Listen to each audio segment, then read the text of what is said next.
Hello, hello. Xerxes, how's it going? Epic Dragonfly, how are you? Let me just quickly turn my brightness down a tiny bit.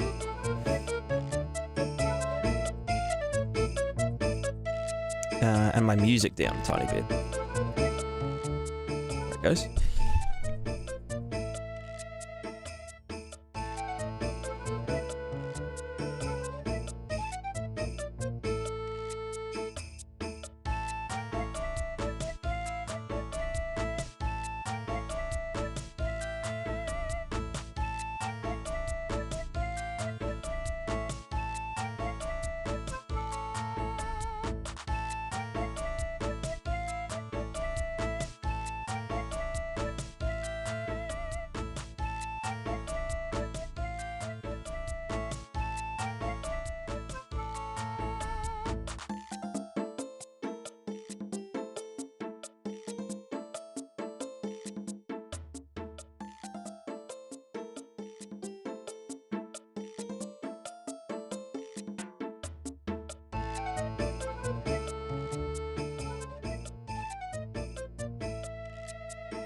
Sorry, my mic was off. I was gonna say, it's weird that the two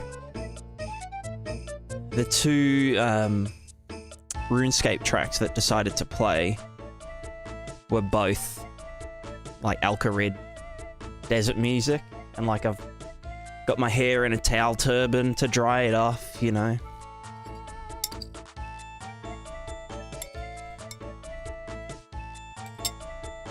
It's good.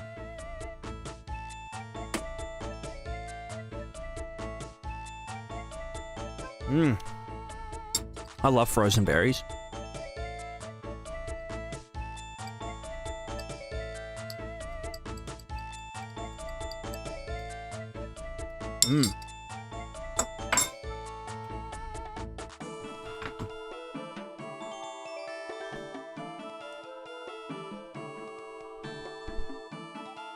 Nice and comfy.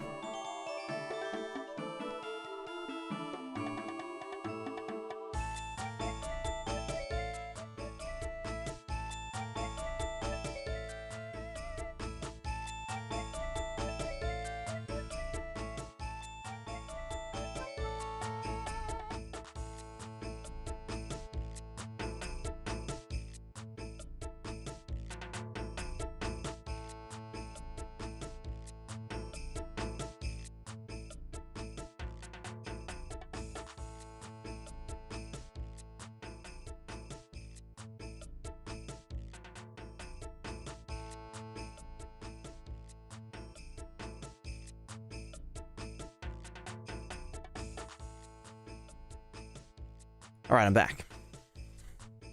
All right, let's get to work. We're going to...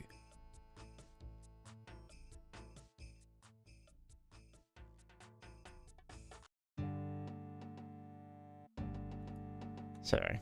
All right, let's go docs. Restream channels off.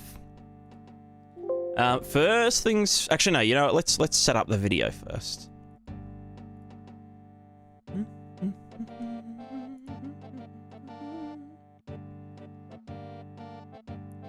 Has anyone had any amazing Black Friday deals?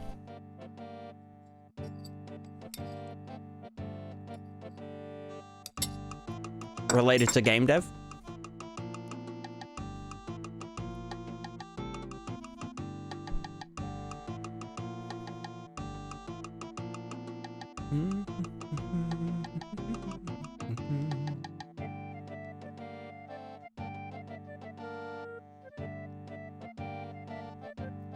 How many screens do I have? I have 3. 3. I've got my main ultra wide, and then I've got one up here for like chat and OBS playback and whatnot.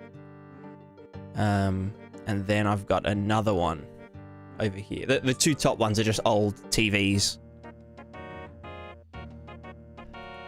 And I've got another one that I rarely turn on, but I usually use it for like, what's it called? Thingo. So much stuff on sale.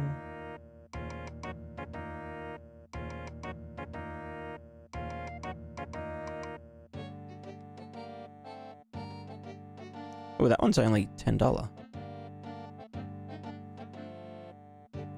Just more props.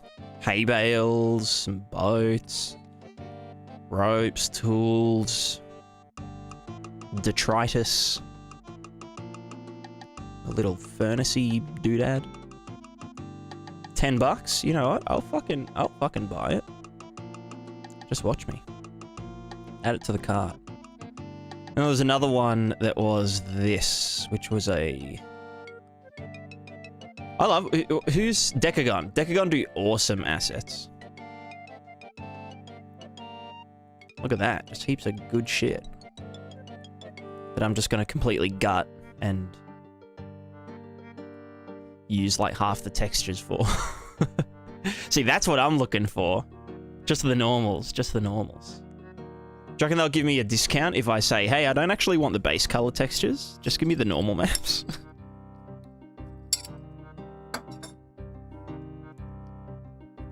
Actually, is that? Not geometry, but I can get away with it.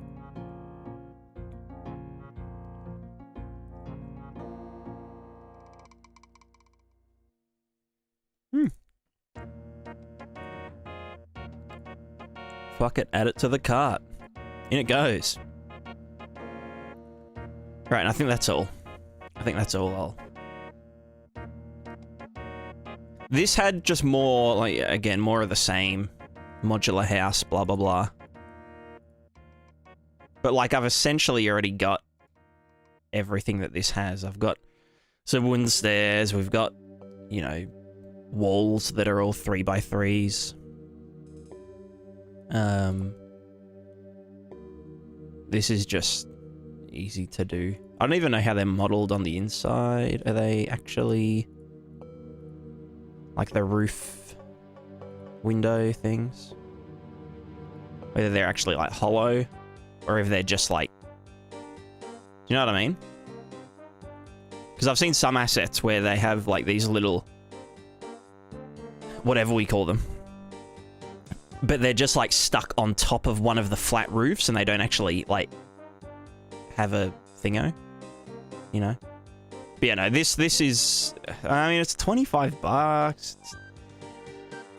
I don't know. Really, all I'd get from it is just some more textures and everything else is just like, actually, how are their roofs set up? You know, their roofs would be not set up how I have them set up. I'd have to like configure them to work with my roof setup, so not worth. Anyway, I'll buy them after the stream. They don't do good assets, but they brand the assets too much. Do you mean like they like the assets sort of have too much personality to sort of be like they're not generic enough?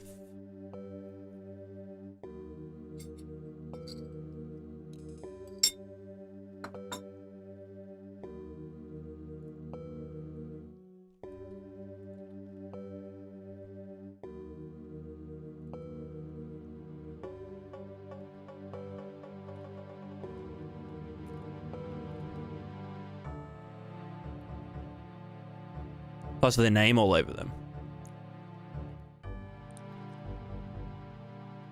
What do you mean? Like on the thumbnails or like on the assets themselves? I don't, do they? I don't know.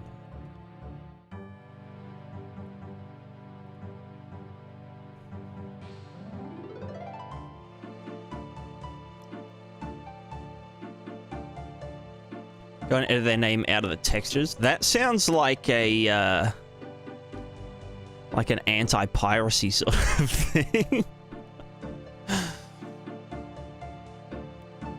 I've never had that issue. You sure they're not like preview assets?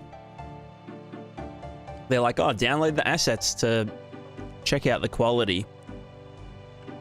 But then they just put the, like a watermark on them. I don't know, it sounds kind of weird.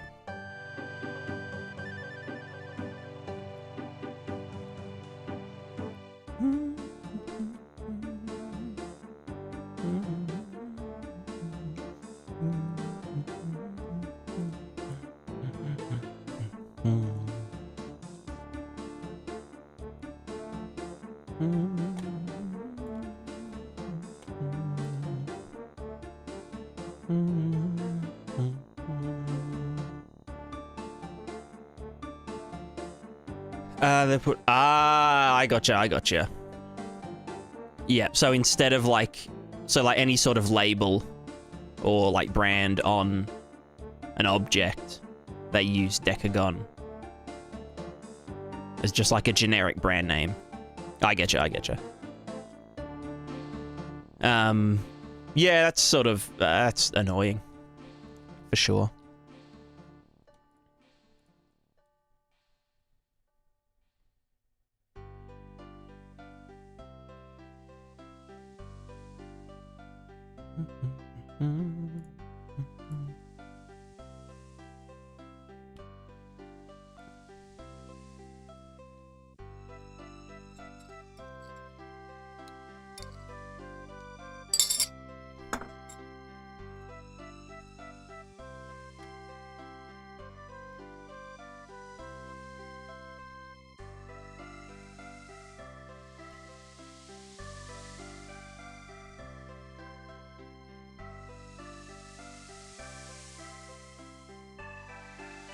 TK Fraser, hello, hello.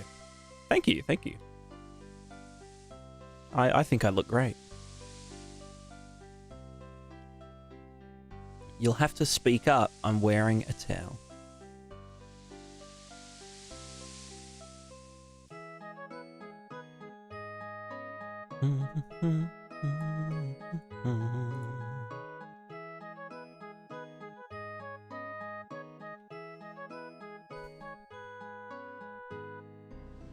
Spend way more than I should when I'm most likely not going to use the stuff anyway. Some stuff are just so cheap I couldn't help myself. Yeah, things that are like under $10, I just like... I just can't resist. It's not within my ability.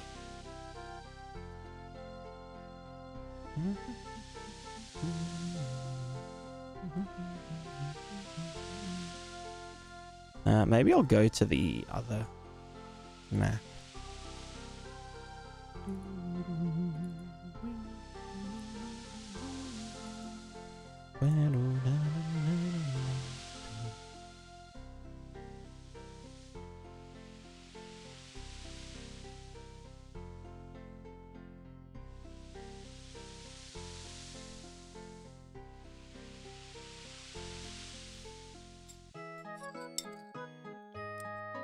Oh.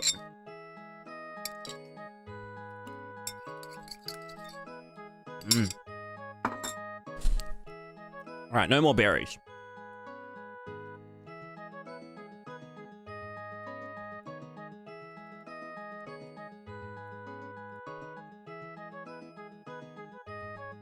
Where is my cell shader?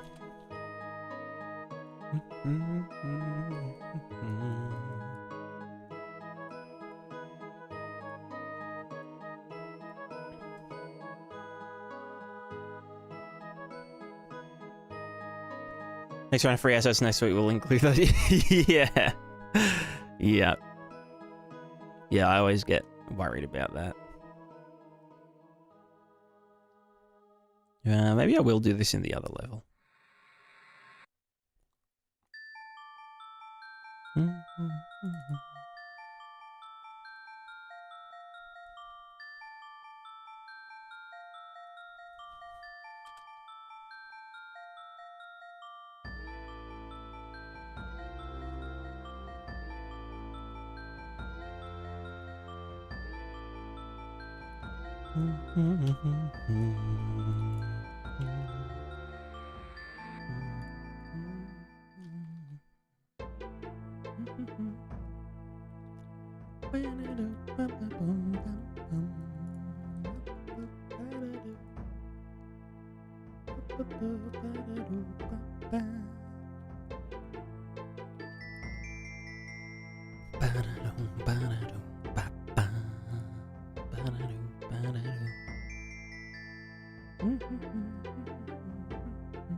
Alright, let's get our meshes. Actually, can you tell Foliage to print to an RVT?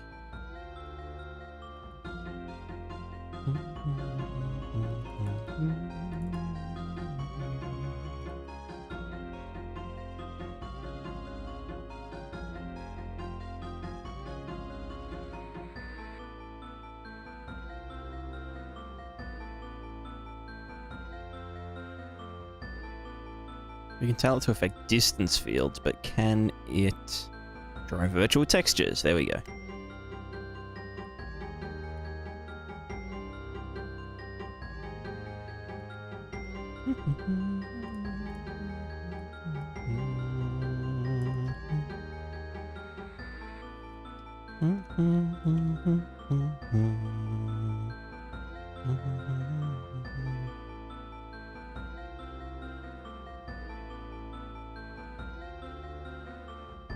Do I have any, like, scattered rocks? I'm pretty sure I do.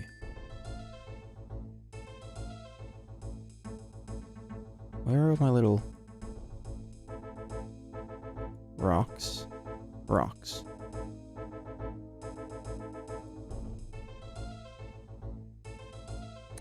Could have sworn I had like a bunch of like kind of like these rubble rocks, but like, you know what I mean?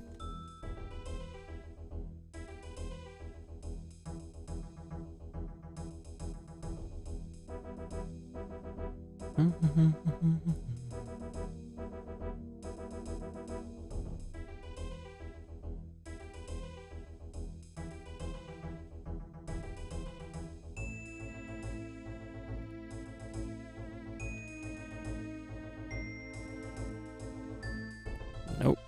Nope. Oops, fuck, am I adding them as foliage? Yeah, I am. Stones? Meshes only?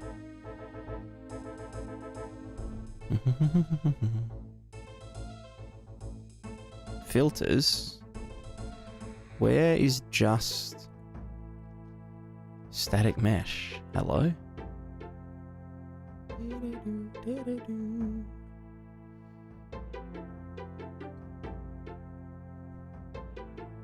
Wait, where is mesh?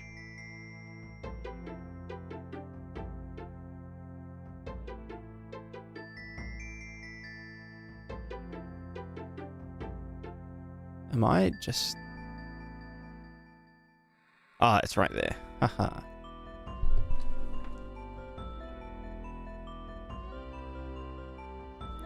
If I wanted to make a map about the same size as your demo level, could I get away with using static meshes as a landscape instead of actual landscape? Yeah. You can use, like big, like even for a big level, you could just use static meshes. And it would be fine. Because, you know, everything else will get culled.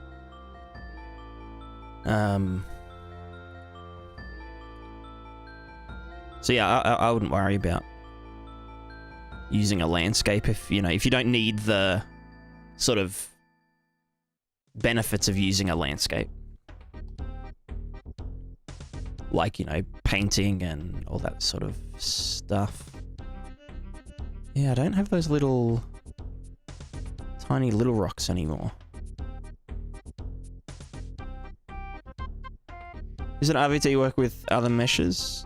I don't know what that means. I'm unsure.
What was it called again?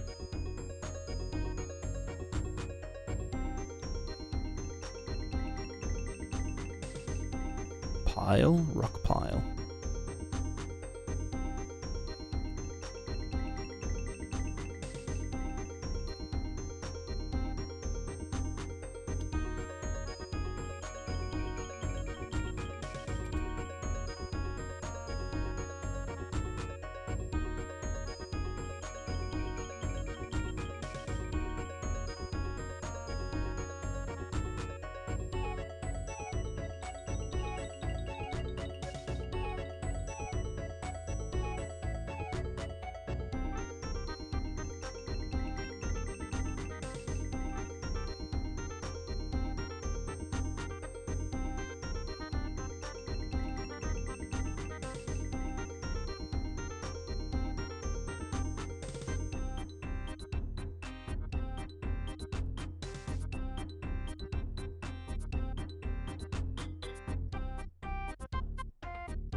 We will get into the video in a secondo.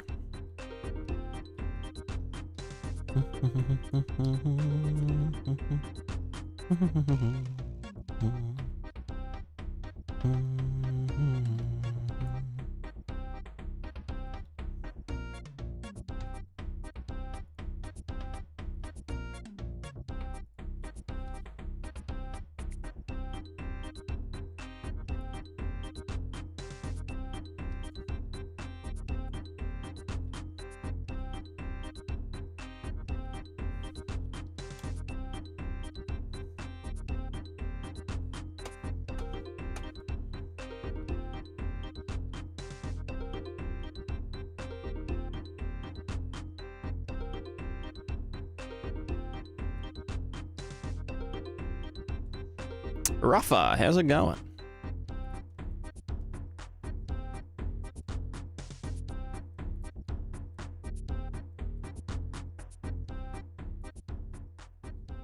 You know what, I'll just make that giga bigger.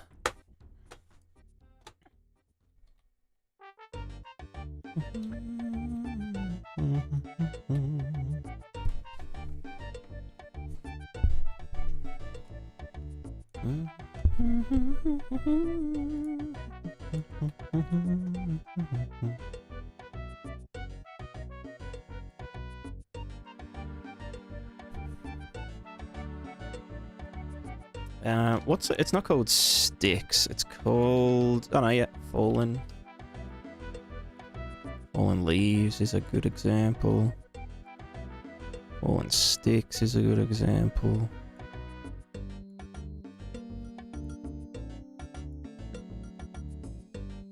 That one's got more, but less is not always more. Let's see.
Actually, I might do this as well, but as a cliff. And then make it big. Yeah, as like a distance field example.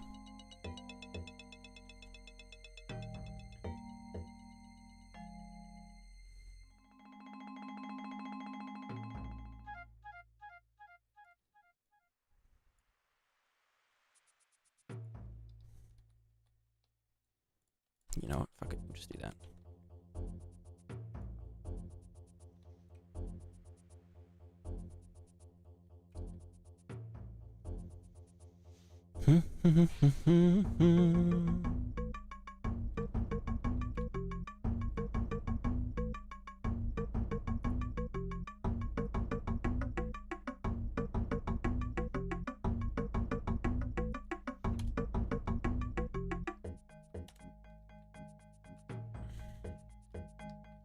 Cool.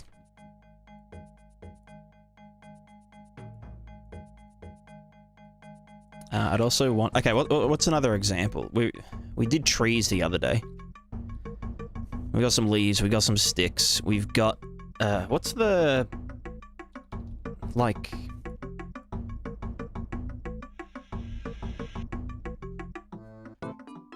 oh, a rug would be a good example.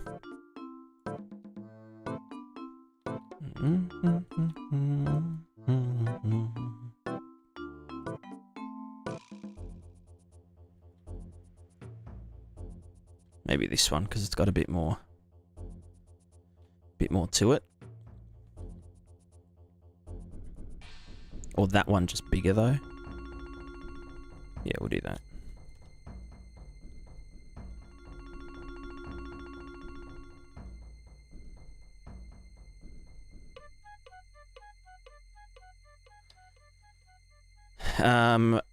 Alright, we need an ivy.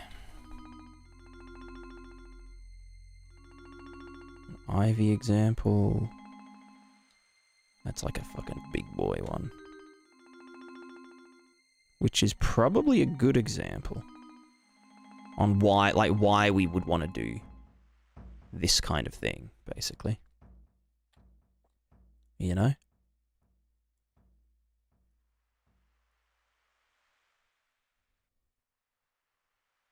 Can you guys sort of guess what we're gonna do? What the title is? WPO stickers? Anyone? Anyone? This is a clue.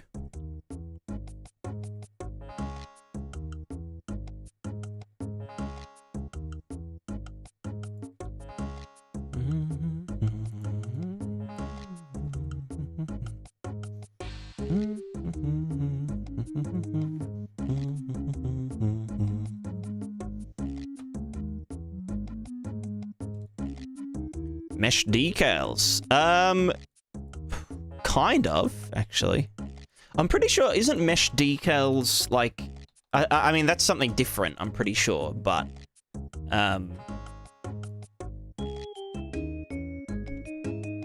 maybe. I don't know.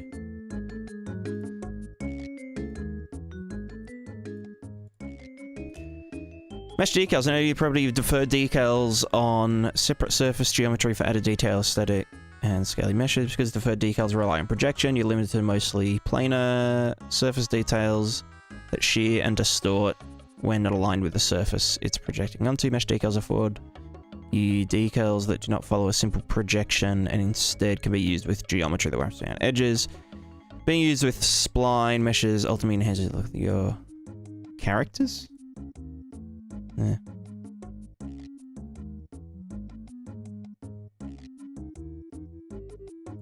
Mesh decals are a mix of translucent, blend mode, and deferred decals, and they do not render depth, but do update G-buffer and debuffer after the opaque geometry has been rendered. In contrast, using a mask material, there is no cost for early Z-pass. You don't get shadows or proper occlusion, but with the trade-off, you get soft transitions in the material. Mesh decals provides several differences to deferred decal actors that you should be aware of. Since large deferred decals do not do front and back facing draw calls, there are fewer draw calls.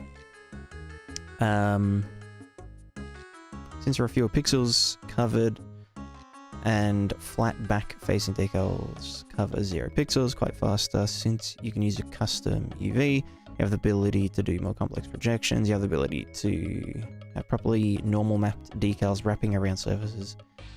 Okay, so yeah, so mesh decals is more like a decal that can project from multiple, like, different, you know how, like, decals usually project in one direction? A mesh decal can essentially use a mesh as a projector, but it doesn't add geometry. So, like, this is all just textured. So what we're doing is kind of a arguably more performant and also better solution than that. Girl, don't get on my computer, please.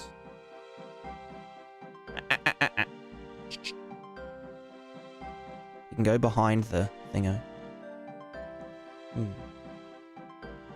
But yeah, to sum it up, we're kind of doing like mesh decals in quotations. but with actual meshes, not with decals. So we're going to be sticking meshes to surfaces using RVT height maps or the other one. You know, RVTs. Distance fields. What did I say? I don't even know what's real anymore.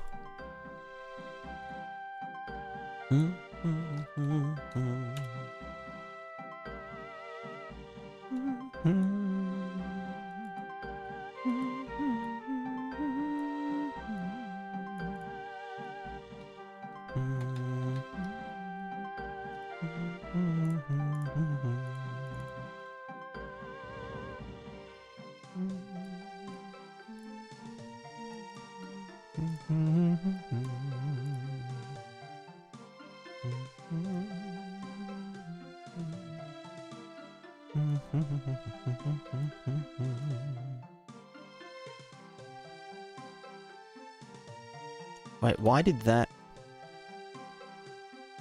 Oh, is that what that's... Oh, God. True. No, this should be...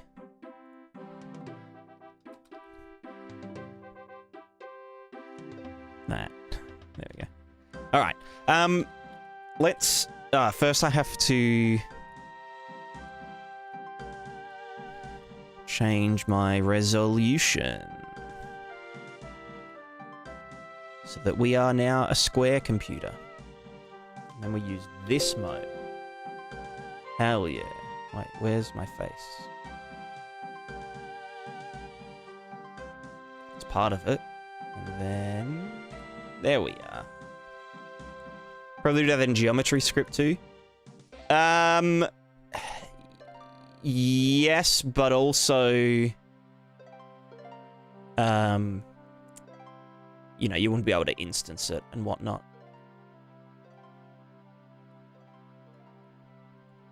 And I see the main application for just like, you know, being lazy with foliage placement and stuff. All right, there we are. I'm here.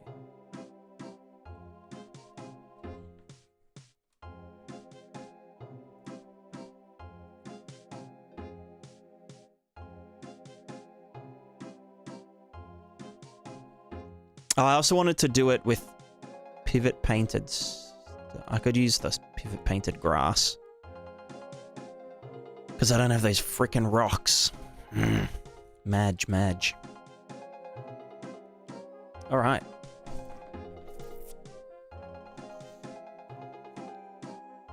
In this video time when Charlie gets a head wrap on? Hell yeah. Yep.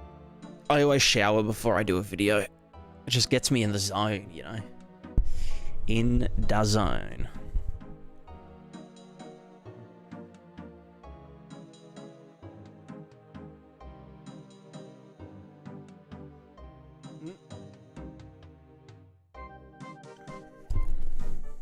Alright. Oh, looks like my stream's dying. Pardon. Let's change it to 2250. Also, recording is audio track 2. And our desktop audio is going to only number 1. But our mic is going to number 2, so we're good.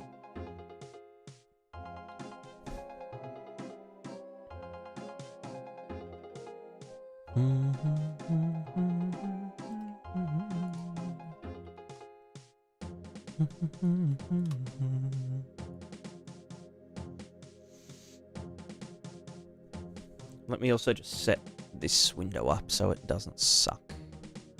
We're going to be using foliage, so you're going to go there. That's good. We've got stuff there. Blah, blah, blah, blah, blah. All right.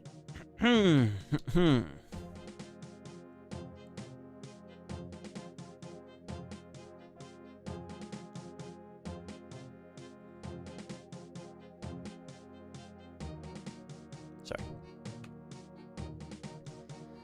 Hello and welcome back to 5-Minute Materials, the show where we something. Today we're going to be looking at what I call WPO stickers, or mesh stickers, which is different to mesh stamps or, you know, RVT stamps, which I have some videos on about, like, you know, printing roads and stuff to the RVT.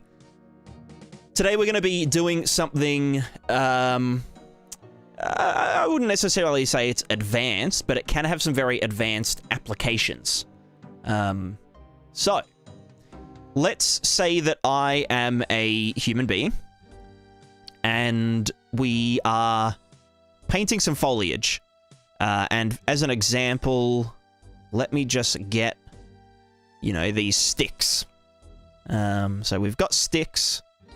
We go to our foliage mode.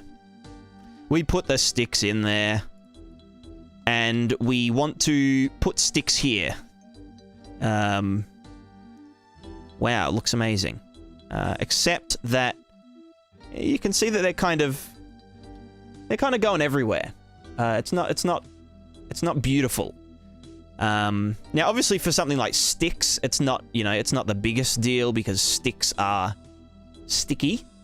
But if we instead do something like, you know, leaves, and we just want to cover this rock in leaves, then you can see that, again, we get these weird, you know, floating leaves. It's all a bit of a nightmare, and it looks kind of terrible, because that's not how leaves work in real life. Another example would be, you know, we have a rug or something, or like a blanket, and we want to, you know, we want to smack it down, bam, and it's like, oh, well, you know, this sucks. How can I sort of make this not terrible? And then again, you could be using like big clumps of like, you know, rocks, like little stones, like debris and whatnot, but, you know, again, you're getting that issue where they sort of stick up and float everywhere, or they're, you know, clipping inside geometry, just things that aren't ideal, things that aren't perfect. So, the way that we're going to be solving this multitude of issues, these platitudes of issues, is going to be using world position offset in combination with a runtime virtual texture height map and or distance fields. So, let's go over So first, let's go over the sort of theory of, you know, what we're going to be doing in the shader. Let me just get paint open and unflashbanged. There we go. All right. So to start off with, let's say that we have an RVT height map, which is basically just, you know, a texture that says how high our surface is, or our landscape, or whatever. And it's saying at any given XY coordinate, this is the Z coordinate. So let's say we have just a flat plane, like you know, a rug or a carpet or something. What we can do is we can place it down, and then essentially we can get the position of, you know, the rug per vertex, also called world position in our shader. Actually, you know what? Let me do this over here. So let's say we've got our rug and we place it down in the world, and it's, you know, it's stiff and it's sticking out and looks terrible. What we can do is we can get the height of each of these verts, also called world position in our shader graph, and we can subtract it from the, you know, the RVT height. So as an example, let's just say that we coincidentally placed this at 0. So everything in the landscape is below 0. Actually, no. You know, that's a bad example. So let's say that this is 0. You know, 0 in world space. Let's say that at this point, the you know, the blue, yeah. So let's say this point is at 10, and our rug is, you know, at this point, is like at 50 units or something. So by subtracting this by this, we are going to be left with negative 40. So this minus this, sorry. So this 10 minus 50 is negative 40. So then all we need to do is apply that negative 40 to the height of the vertex, and it will essentially snap to our landscape, or our, you know, whatever our RVT height map is at that point. This also works if this was below, you know, the landscape. So let's say this is at negative 30 below 0. This 10 minus 30 equals positive 40. So then we will move this up 40 units. And that's sort of the gist of what we're going to be doing. Now, obviously, this would mean that all of the meshes are going to be completely, like flat, which, you know, we may not want, because, you know, our carpet might have, like, little crinkles in it that are geometry-based. So we'll go there. So we will go over how we, you know, can alleviate that problem and whatnot. So, with that being said, let's begin. All right, that was a good take. Let me just set up our example doodads. Example dudes.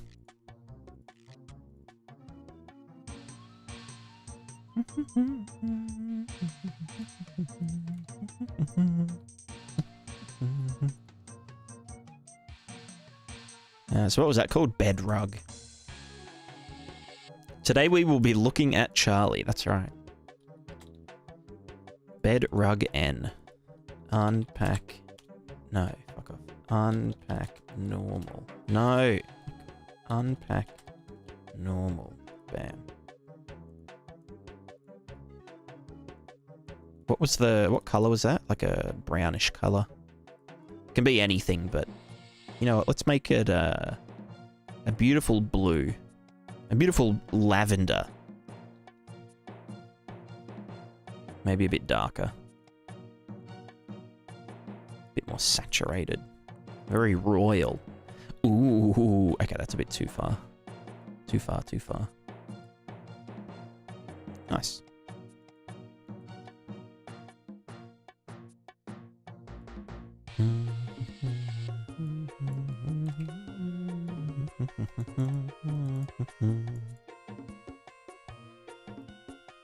Right, let's get this set up so we can see it in the world.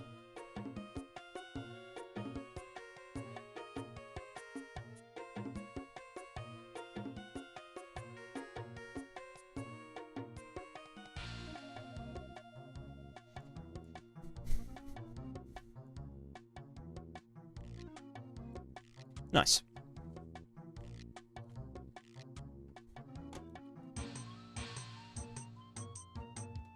Oh,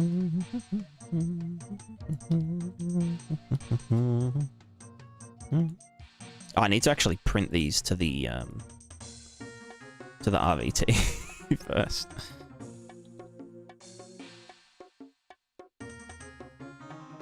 All right. Sorry, let me just get my ears out of this towel, because I cannot even hear myself talking. Alrighty, so we've got these rocks here. Now, obviously, like, you know, with landscapes and stuff, landscapes are sort of only half a solution, and, you know, you'll be supplementing your landscape with a bunch of meshes. You know, you might have, like, interiors that have stuff and whatnot. So let's just print this to our height map. So we're going to get world position here, Z, world height, save, minimize, go to this, draw to our runtime virtual texture, which is going to be our Prismatica landscape height. If you don't know how to set up and use a runtime virtual texture, I do have some videos about runtime virtual textures. There will be one that has either come out before this video or was released right after this video, with some more like runtime virtual texture tips and tricks and blah, blah, blah. Anyway, that's irrelevant. All we need to know is that we are drawing this to our height map. Now, in our rug, what we need to do is we are going to be snapping this bad boy to the ground. So let's get our runtime virtual texture sample. And we are going to sample that same one from before, the Prismatica landscape height. I don't think we have to put world position in here, but I'm going to do it anyway. Then we're going to get our world height. We're going to subtract the Z height of the, the verts of this mesh. And then we are going to put this into a make float 3, because we only want it to affect the Z position. And then we go into the world position offset, we click save, and ta-da!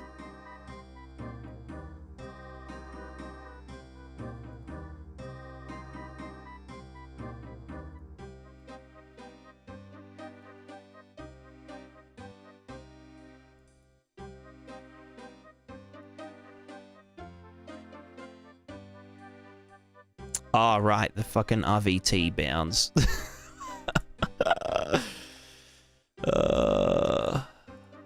Alright, well, first thing we need to do is actually make sure that the runtime virtual texture actually covers the area that we're going to be doodling in. Let me just change this to 16,000. 16,000. And move up.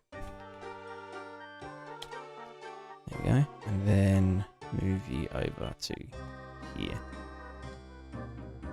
Beautiful. Right, now where is our stuff? Okay, hold on.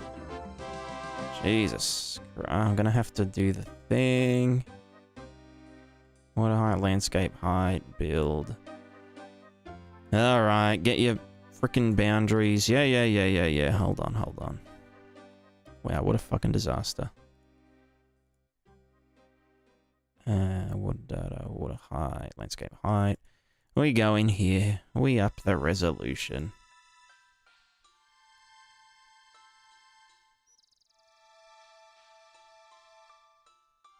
Why is our resolution not...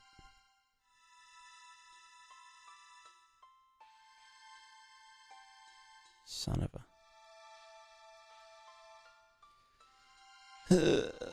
Oh, wait, no. Is it because... No? What are you doing then, brother?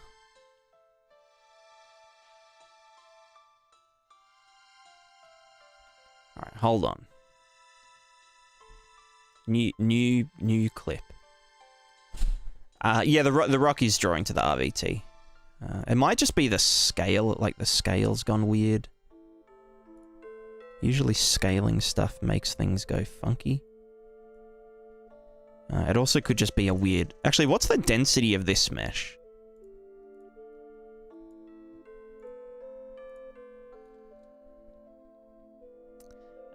It's not very dense. So maybe that was a bad example. Let's do... Where's my other rugs? Rug. What's your density like, my friend? See, that's what I'm... Okay, that's what we're talking about.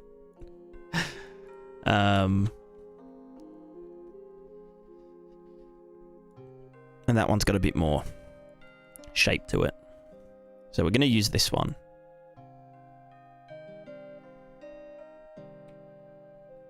Let's go back to here. called yee. Blah, blah, blah, blah, blah. Again, we still get some weird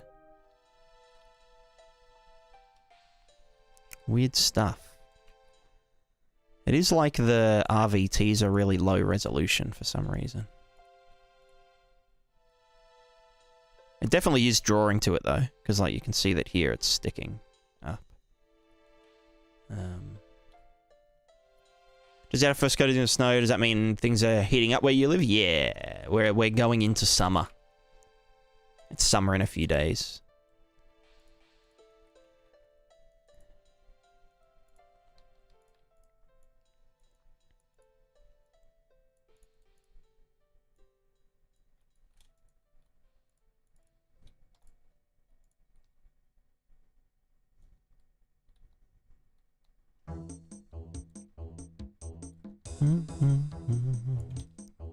Yeah, why is our RVT so low res?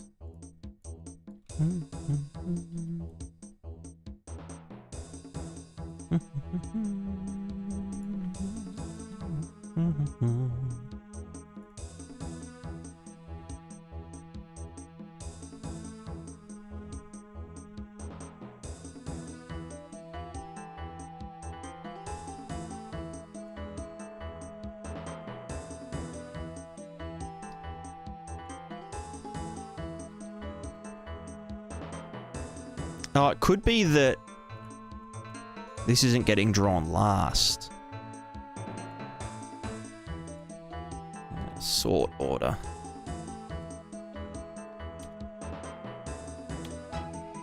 No. Wait, is this one drawing to the...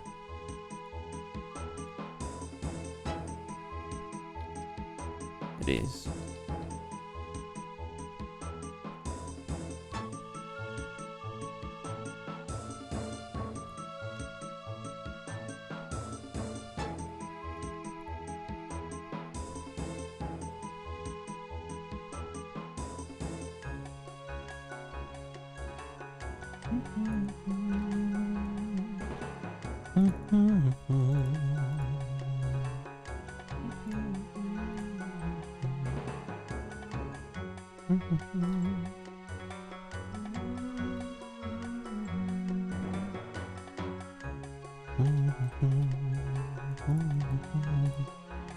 It's like this isn't getting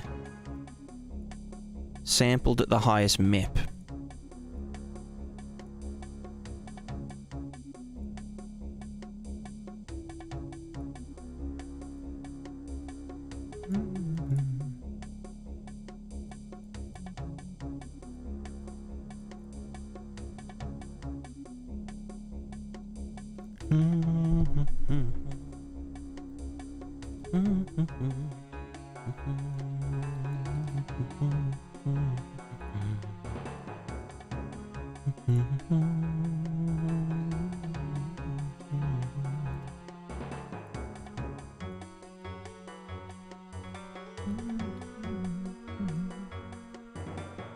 If I made this smaller...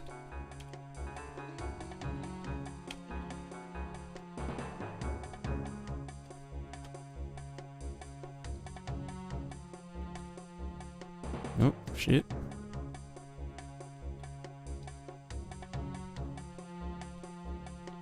Yeah, then it starts to work better, but...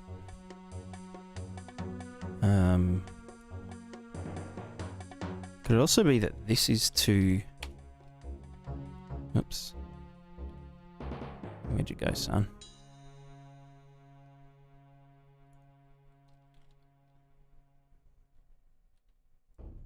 What if it's not compressed? No? Okay, well.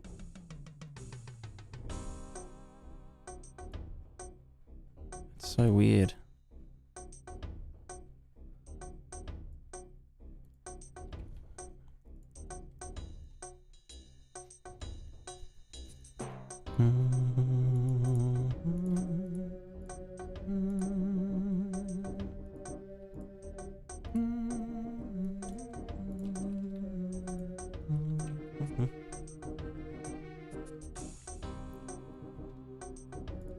Anyway, we'll keep going.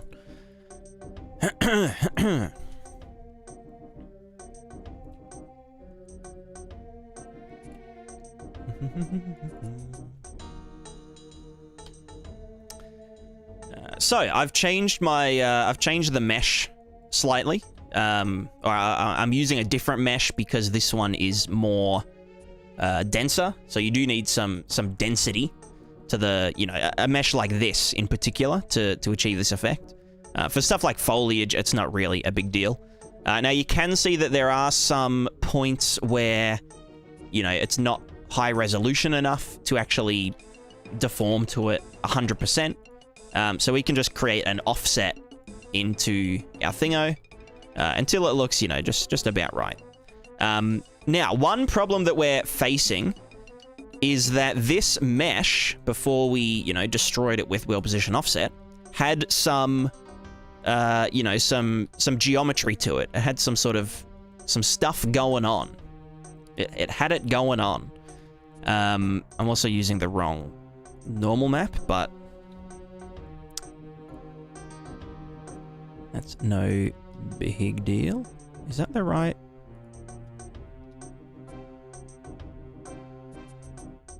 Yeah, that is it.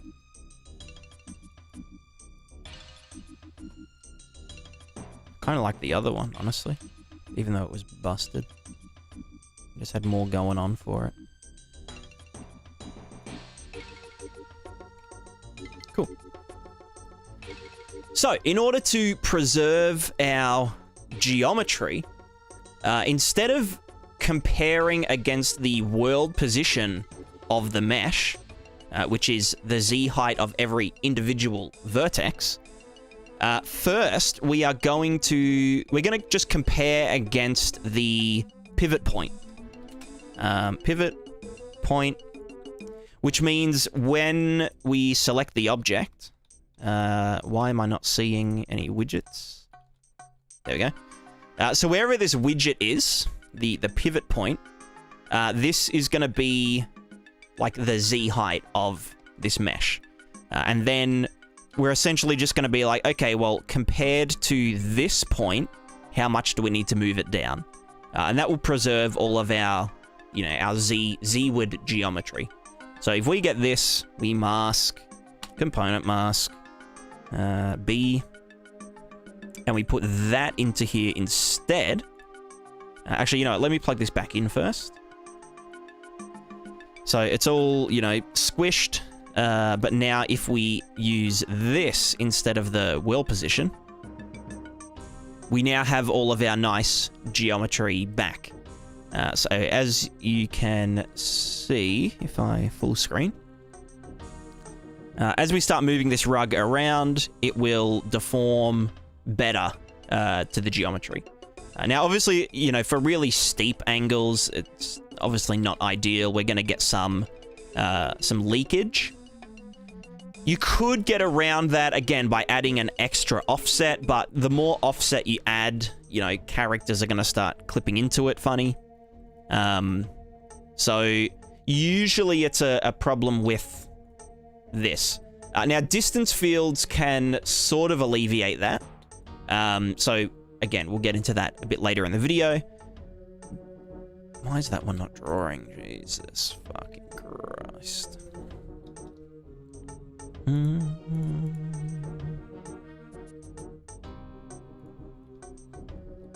what about these? They all are. Good. So again, as we move this onto these rocks, it will, it will stick. It's a WPO sticker. You can see this nice little rock underneath it is causing it to bump up. Now again, really sharp stuff. It's not going to react to as nicely. If it is more dense, then you can sort of alleviate some of those problems. This is an example of it working nicely, on just sort of smoother slopes. Go team. That looks great, aside from that really steep point. But yeah, you get the sort of gist of it. Now, one other thing you'll need to keep in mind is collision is just out the window. Don't even bother with collision, you know, if you're using this technique for anything. You'll also want to disable distance field shadows, because as you can see here, the real object is up here. And so, you know, the distance field shadows that it is casting correlate to where the real mesh is, not where the WPO is. One other limitation of this is that the normals are going to be incorrect, because WPO doesn't account for normals. So if we go to our buffer visualization, we go to the world normal, you can see that even though this should be, you know, really steep, here's a good example. You know, this should be pink. It is instead this color. But again, there are ways we can sort of get around that. Now, this rug is a really extreme example because, you know, it has to conform perfectly, and it is one, you know, big mesh, and it has like a, you know, a surface that we'd expect to stay intact. However, if we were to do something like leaves, which are, you know, they're more scattered, they don't have to be, you know, you can get a little bit of clipping with leaves and it will look fine. Leaves are probably a better example for this effect to really, you know, to utilize. So let's go to our material. We're going to yeet that on the leaves. We're going to go to here and go to fallen leaves texture. We're going to do my little normal doodad. We're going to chuck you in there. Our leaves are going to be leaf colored. Maybe they'll be dead leaf colored, or like autumn leaf colored. We chuck that on. Very good. That looks fantastic. I'm pretty sure, yeah, that has an alpha. We're going to put that in the opacity mask. We go to the masked fella. That's the wrong leaf texture. I think it's the oak leaves.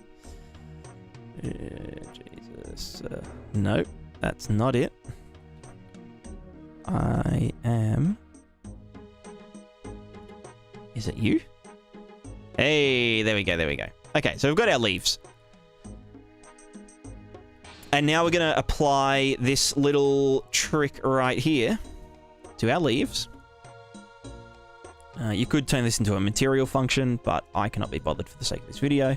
We're going to put the offset down, you know, to like 3 or something. And...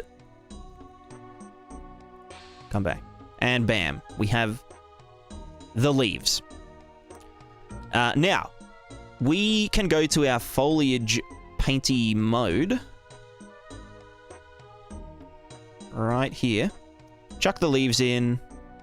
Apparently I've already done that. I'm going to delete that. Put you in there. Hello? Oh, that's a fucking material. What am I... What's happening to me? There we go. Fallen leaves. Oh my god. Fallen leaves. In there. We're going to give these that material that we made earlier. Right there. Fuck, filming videos is difficult. Bam. Okay. So we've got our leaves. We are ready to paint them. Like this. You know, looks great. Looks like there's leaves everywhere. Fantastic. Now, if we put our brush size up, put the density down maybe, we can just paint leaves everywhere. And you can see that we are running into an issue still with the sort of, with the leaves sticking out everywhere. That's because we are doing the align to normal with our foliage painting. Now, because we're relying on the pivot point, we don't want our mesh to tilt in any sort of way. It has to be a flat mesh. So now when we do this, it would help if I could actually get... Oh, fuck's sake. Well, that's a great example. Fuck. Let's just do that. There we go. So now you can see with a more suitable mesh like leaves and stuff, The leaves are perfectly conforming to the shape of our rock. And if we go over to here to some more rough terrain and stuff, you can see we get some nice leaf stickery, as we might call it. Now, it looks a lot better with the leaves because, you know, leaves aren't one solid mesh. So you do kind of get artifacts of, like, you know, it doesn't perfectly cover the sides of steep bits, but that almost just makes it look more realistic. Now, you will just have to be careful of extreme stretching like this. It's kind of unavoidable, so just don't place the meshes there. You know, that one's on you. Blah, blah, blah. You know, leaves, leaves, leaves. Let's just go back a bit.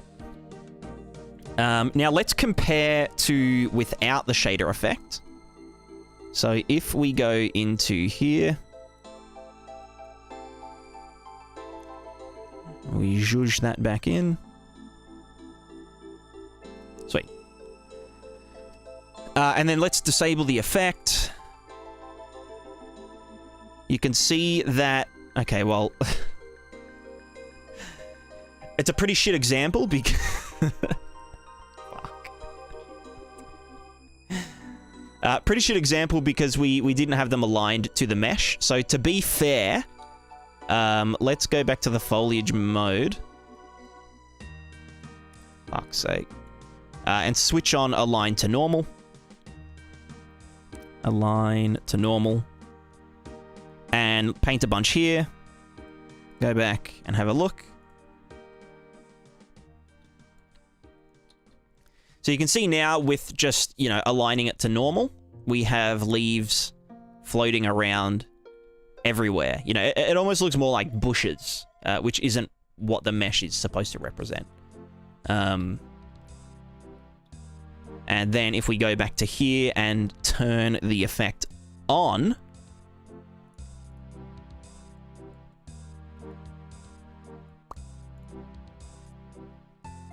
we have some beautiful leafses that are conforming much better to our geometry. Now, obviously, we could introduce those sticks as well. Hello, sticks. That was a joke. Fuck. Oh my god, my whole setup is just a fucking nightmare. I'm not having fun. Alright, sticks. Sticks? Is it sticks or is it branches? It's branches. Fallen branches. There we go. Crimson, how's it going? Sorry, I was a bit stuck in. I was a bit preoccupied with whatever I'm doing right now.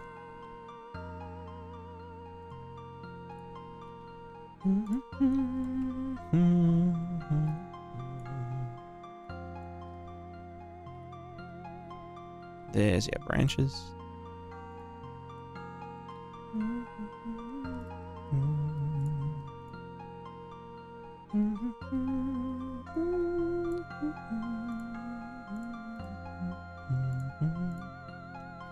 Let's give them their override material. Sweet.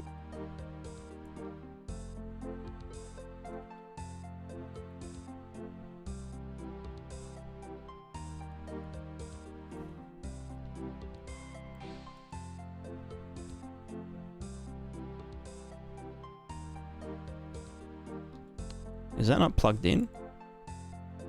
Oh no, it's the align stuff. Align to mesh.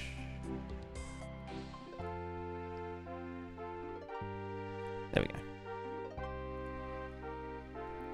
Alright. Let's chuck all of these sticks down. Bam, bam, bam. Let's just make it a bit denser. And obviously we can do scale, you know, different scale. That's a lot of sticks. It's probably too many. Sweet. And then let's go full screen. Now you can see that the leaves are sort of overriding the sticks. So one thing we could do, just for a bit of fun, is to add some noise to, you know, the height of the sticks after we've snapped them to the, you know, the position. So we could just grab a noise texture. Noise. We can world align it with a tiling size of, that's not it, with a tiling size of 1000, why not? Chuck it in there, get one of the channels, multiply it by some number, you know, 10 or something, and then add that. Or maybe we'll just do that instead of this offset here. And so that will just introduce some world space noise to the world position offset. That's probably a bit too much. Let's just go 15. Probably need a bit more contrast in it, but, you know. There we go. Some beautiful... what do you call this? Ground coverage. Forest ground coverage. Looks pretty solid, if I does say so myself. Very cool, very cool.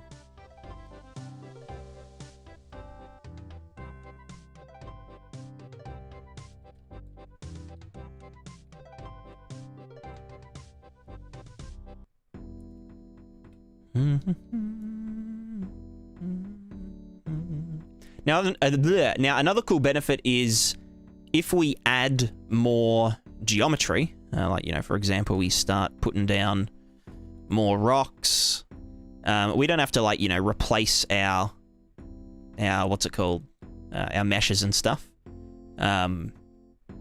which is, you know, it's a fun little bonus.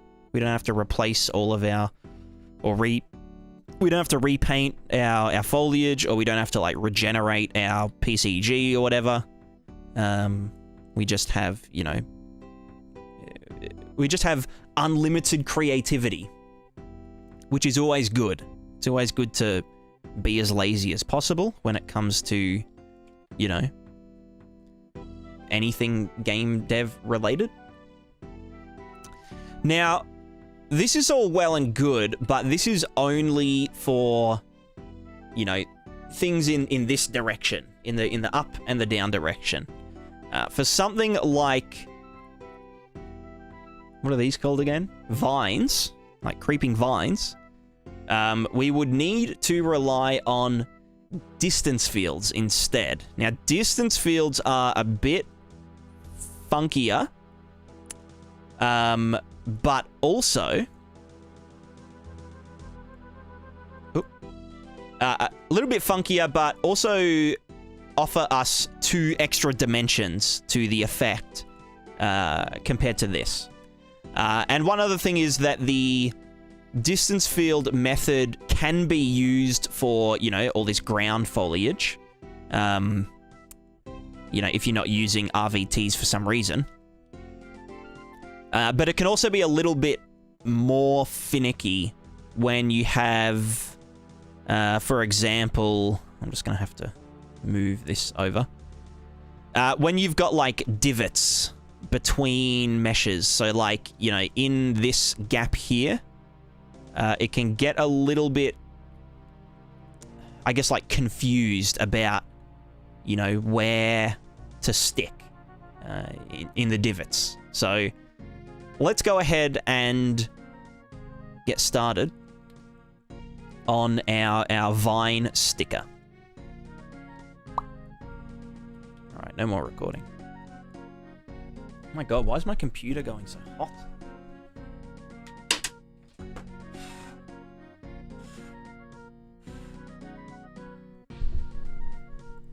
All right. Now, I have to actually figure this out before I do it. I've done it before, but you know.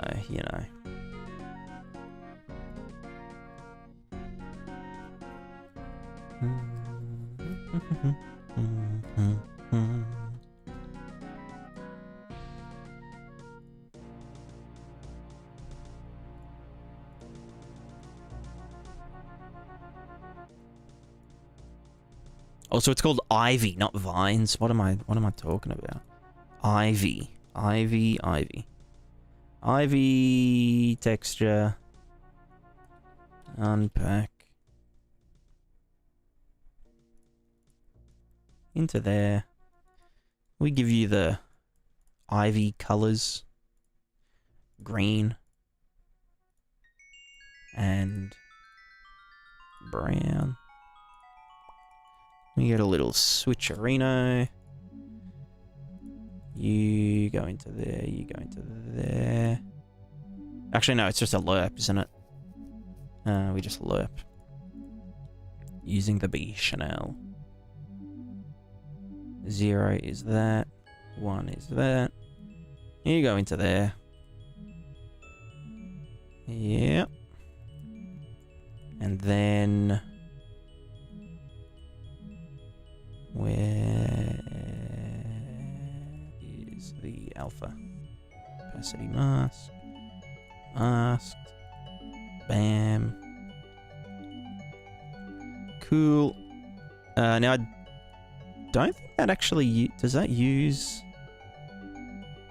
it does have 2 thingos, but I don't think it's actually used. I feel like I got rid of that. Yeah. Wait, no. Nope. Take it back. I don't have to do 2. Well, I could just use this material in both, and it will probably work. Good enough. Fuck it, yeah.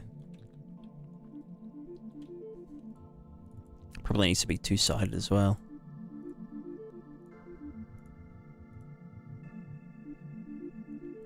Easy.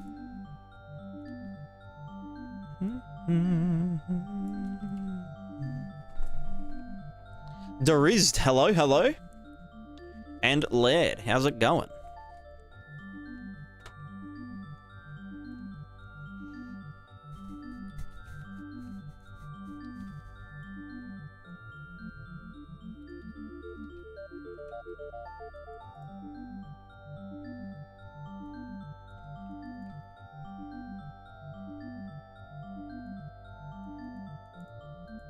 Alright, first things first, this needs to not do distance fields.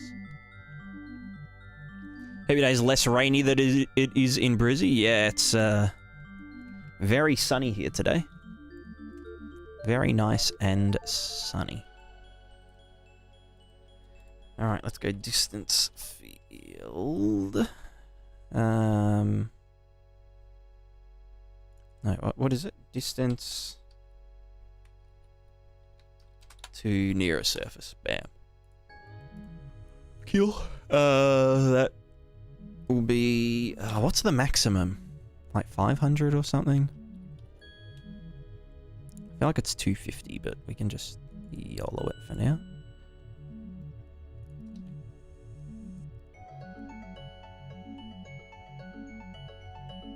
Yeah.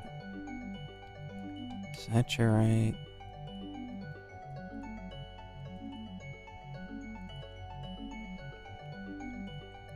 I was curious about PCG performance. Everything in 6 trigger this won't end well, but I'm yet to prove it. Yeah, I mean, PCG's pretty... I wish that it was... It's currently not, like, bakeable. Like, it regenerates at runtime. You know, like, when you load the level and stuff. I mean, like, you can manually bake it and whatnot, but it's not ideal. But I think it's definitely something that will be, like, properly supported as, you know, as the engine develops.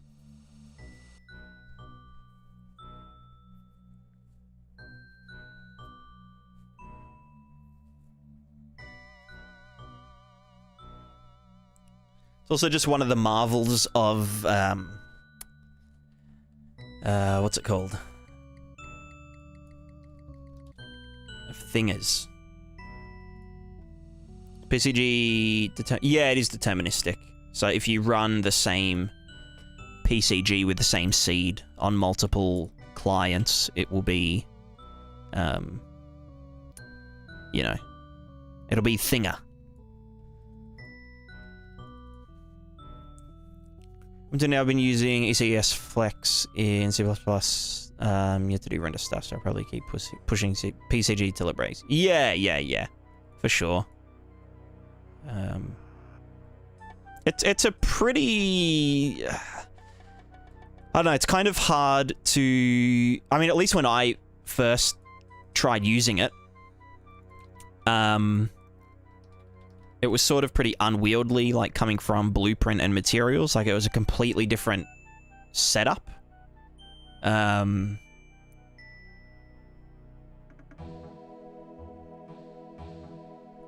what are you doing?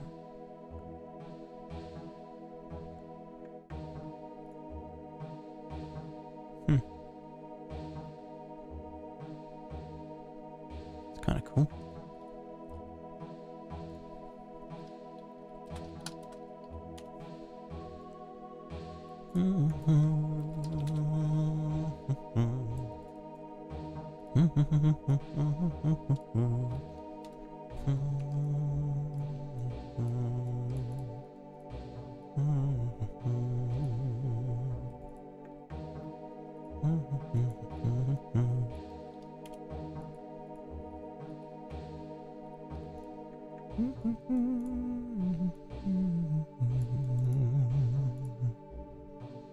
Alright, so this should stick. Hello, sticky boy. Cool.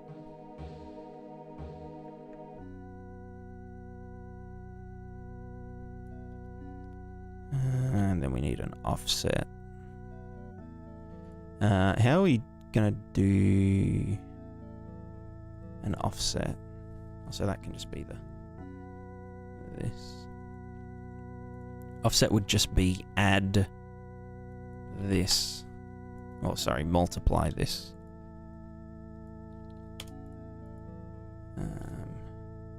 By some value and then add that there.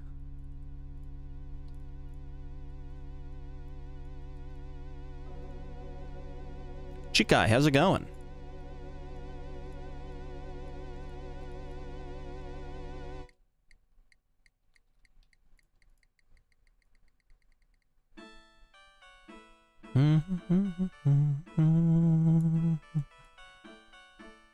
Maybe normalize isn't our ideal scenario.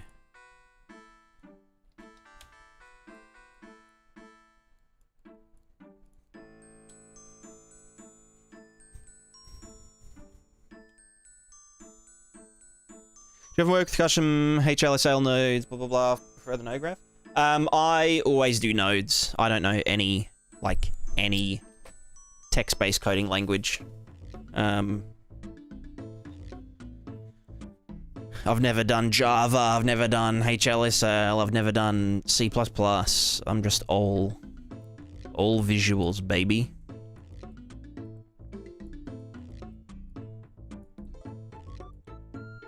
I mean, there's nothing you can do in HLSL that you can't do with one of these nodes, really. And these get converted to HLSL anyway, so it's not a biggie.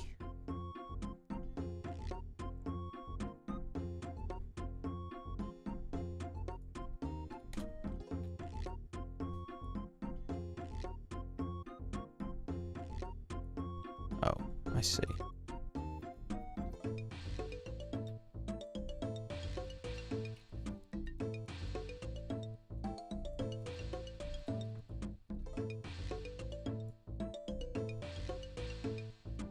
Wait, why are you not...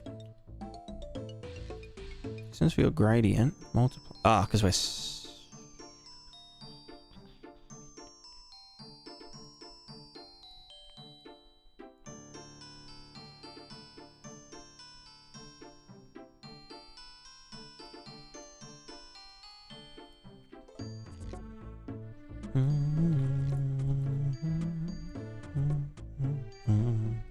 I guess that would have to be normalized then, yeah. Oh, also, because we're saturating it. Dumb as fuck. It would need to be clamped.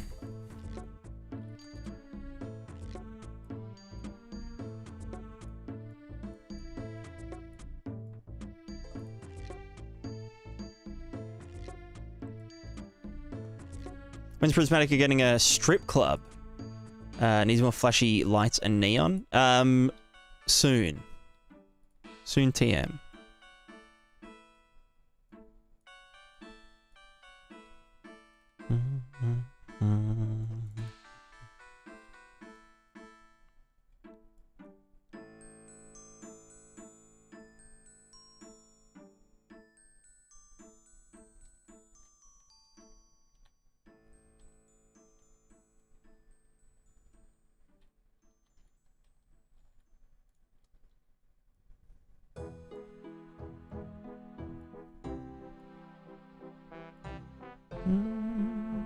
Yeah, why does it go not negative?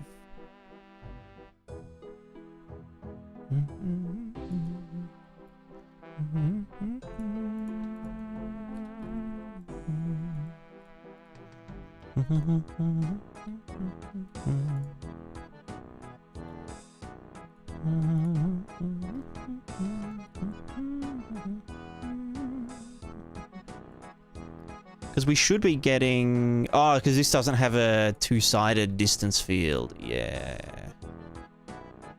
Why doesn't it, though?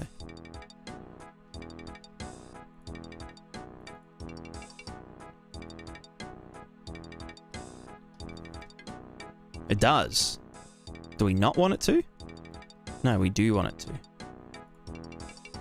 Well, it shouldn't really fucking matter, should it? Why are you getting angry when you're behind it? I mean, it doesn't really matter because we ideally have it on the surface.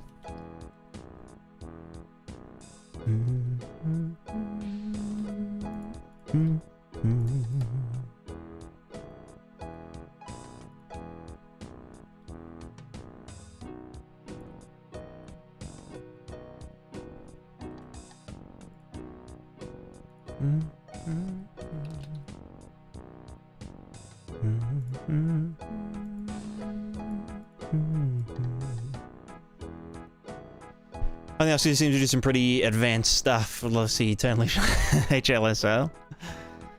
I don't know. I feel like I wouldn't actually be able to do much with HLSL.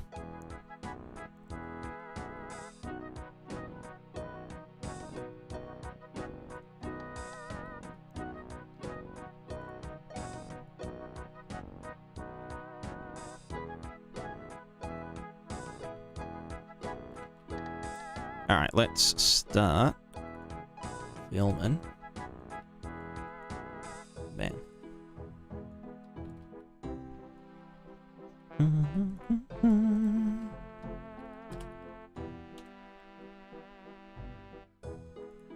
Now, distance fields can't render to the shadow pass, so that's one of the things to keep in mind. So, yeah. All right, so here we have our huge, big vines, you know, multi-mesh. Again, this isn't, this isn't ideal.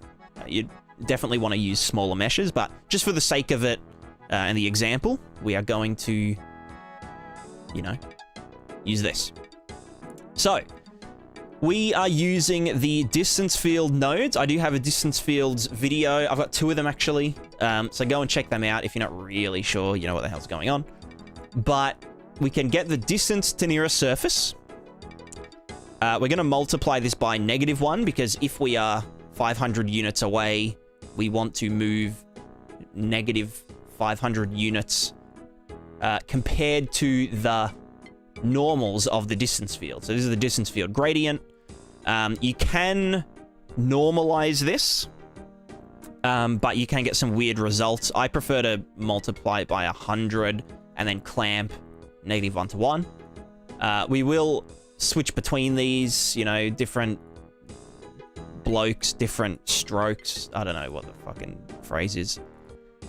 Anyway, so then we're going to multiply our gradient, or multiply our, you know, distance field normals by the distance. Then we're going to get the normals and just multiply that by some number to produce an offset, which we then add to the thinger. So without the offset, let's just set that to 0, actually. when we plug this into the world position offset, and this is world position offset in all three, you know, dimensions, you can see that it's sort of stuck inside the mesh. Not ideal, but that's where this offset comes in handy. So we can just doodle with this until, bam, go to like 35. Looks pretty good. And there you go. You can see that our huge vine mesh is now conforming closelier to our, you know, to our big cliff mesh. Now, obviously, you know, as we start moving this around, you'll kind of see where the, you know, where the sweet spot is to have it placed. It's usually right on the mesh. But that will also, you know, show us where things are sort of going wrong. Now, let's also compare this with using normalize instead of multiply. Again, not much different, but it's good to just compare between the two.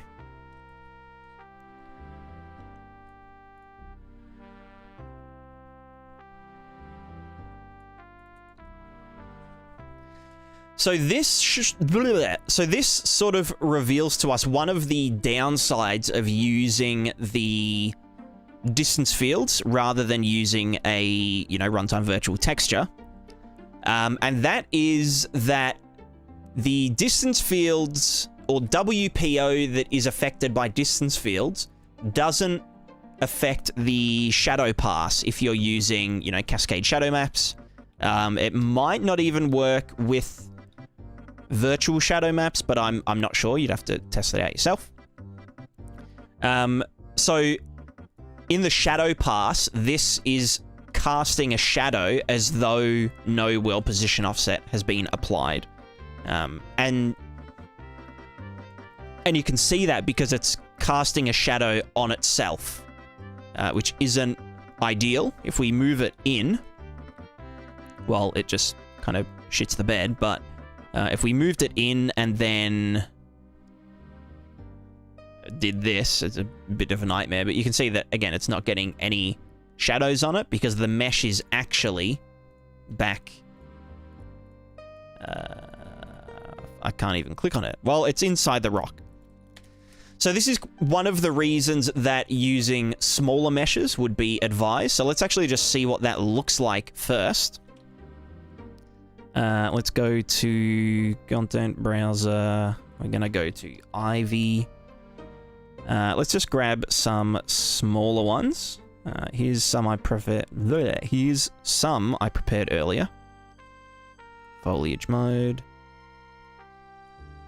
We're going to get this Ivy here, Ivy number 2, which looks like this.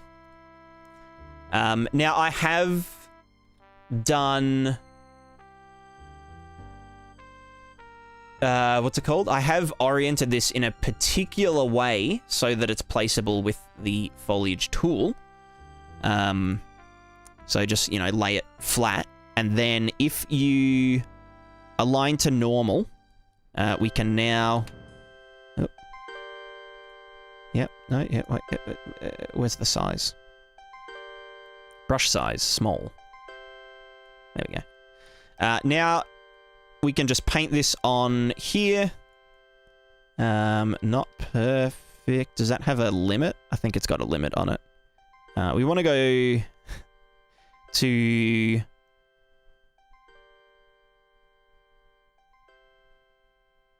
I know there's a fucking thing. What am I looking for? Limit. Oh, here it is. Ground slope angle. We want the max to be like 90 degrees. Even more than 90 degrees. So like 180 even. But I think 180 breaks it. But we do want to be able to put it, yeah, underneath stuff. So put that to 170. And then, you know, it's better to do like singles with this kind of thing. Rather than like, you know, a huge batch of it, because you can get it in places that you don't really want it. And then if we change the material,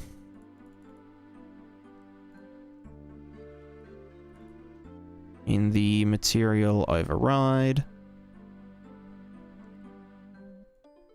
Right there. Does that not... Son of a bitch. It's only overriding the first one. Oh no, I have to put 2 in, don't I? There we go, there we go. So now we've got the, you know, the more...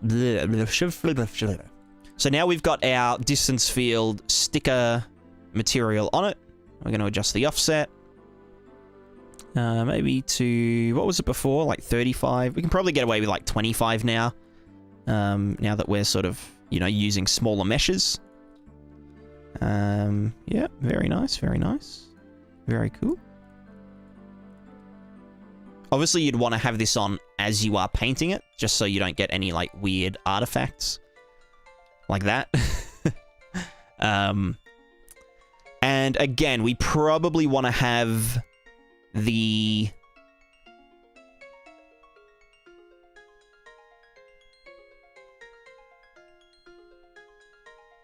where the fuck is it? Okay.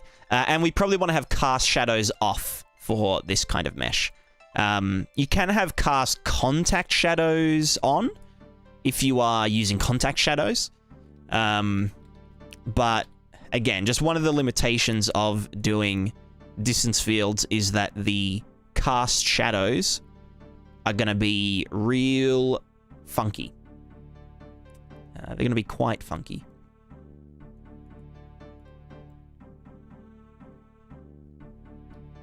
I wonder if there's a way to... No, because we'd have to use that anyway. Yeah.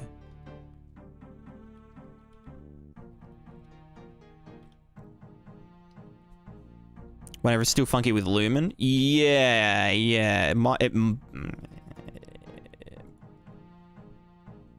It probably isn't, because Lumen's using distance fields in its passes anyway, so maybe it would be fine.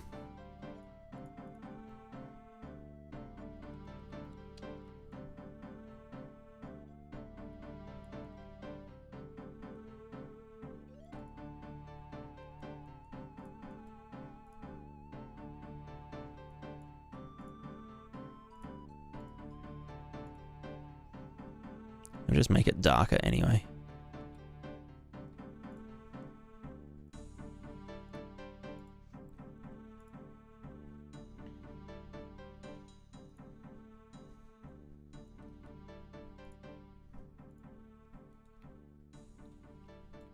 Right, so our final finished product, you can see that all of the vines are sticking quite close to, you know, this rock face. Using distance fields. So there you go. It can save you, again, a lot of time, a lot of effort, a lot of heartbreak, a lot of crying. And if we just compare it real quick to not having any well position offset,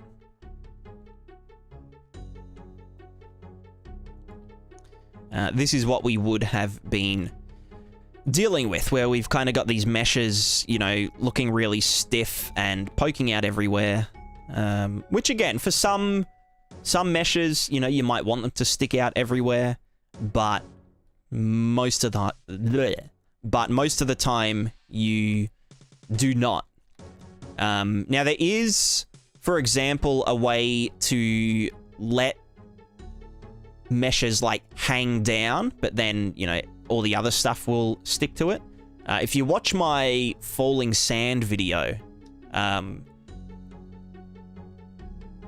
not even fucking recording. Let me just go back to where I stopped.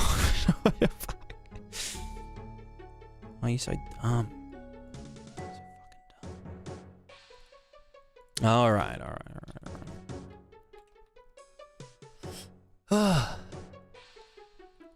Oh, no, wrong button. Jesus. Okay, so there we have it. That is our distance field mesh WPO sticker effect. You can see that all of our, you know, all of our vines and stuff are closely sticking to our cliffside. And if we disable the effect, you can see what it would look like without. And yeah, you can see that, you know, this is sticking out. It looks really stiff. It's not very natural. You know, obviously some sort of noise is, you know, more natural, but, you know, this isn't really how vines operate or how ivy operates. It usually sticks more closely. Now, obviously, the smaller your clumps are, the better the effect is. But also, the smaller your clumps are, you know, you might not even need this effect, but you will then be rendering, you know, more triangles, more meshes, more instances, yada, yada, yada.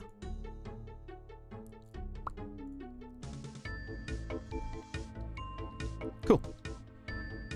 So, there's distance fields. Here is runtime virtual texture height map. Which, again, is very satisfying to doodle with.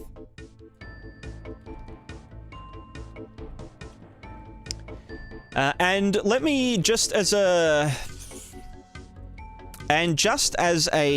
last little one, let me show you something that we came up with on stream the other day.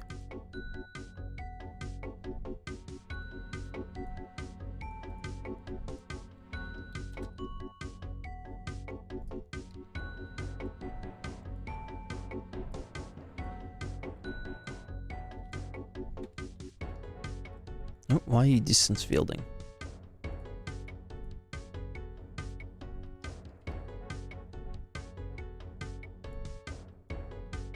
There we go.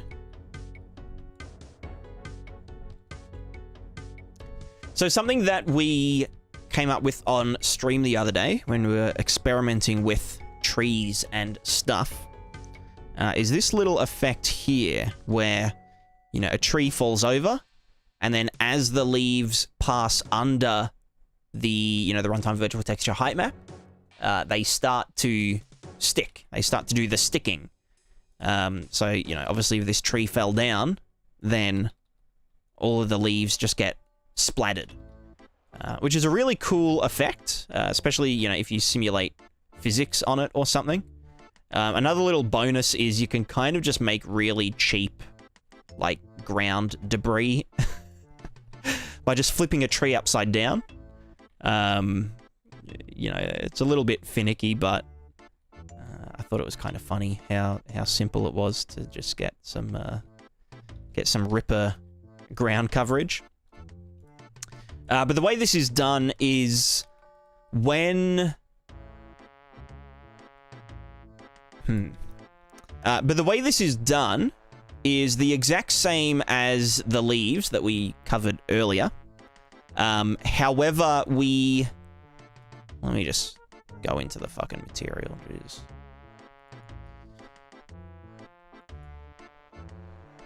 Jeez. So the way this is achieved is by using a material function that I made, which essentially does the exact same thing as our leaves and our sticks, you know, from earlier in the video. Except the difference is that we clamp the positive values to 0. Or sorry, no, Yeah.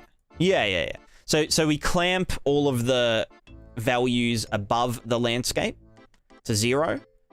And we only, you know, apply our correction when it dips below the height map. So, you know, if this was all below here, it's gonna put itself up, and if it is above, it's not gonna do anything. Now, I did do, like, some exclusions for the trunk of the tree, just so, like, when it falls over, the trunk doesn't get, you know, squished into the landscape and look all funny. But yeah, I mean, I think that looks pretty poggers. And this also will work with... okay, that one isn't... Wait, what's this one even referencing? Okay, yeah. And it will also work with, you know, uneven terrain and whatnot. I might do a distance field version of this, particularly for things like houses and, you know, like if a tree falls on a house or like, or, you know, is like against a cliff or something, you know, we'd want it to squish. But again, distance fields are a little bit more finicky, and they also frick up the shadows, so it might not even be worth it to do it like that. But anyway, that's just something that I wanted to show off, because it uses this same effect.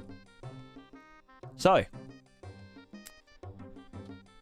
that's going to be it for the video. I hope that you learned something useful. I hope this comes in handy when you're doing, like, you know, your level design and your environment stuff, so you can be a little bit more lazy with your, you know, foliage and sort of debris placement, because again, being lazy, work what's the thing? Work smarter, not harder. Work smarter, not harder.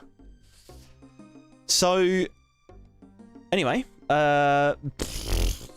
make sure you like and subscribe and all that blah, blah, blah. If you do want to support monetarily, you can do so through Patreon for as little as $1 per month. Big shout out to all of the existing patrons. You guys are thumbs. You guys are thumbs up. And with that, we say goodbye. Goodbye. I'm not actually ending the stream, by the way. I just say goodbye to the video. All right, let's get back to real work now.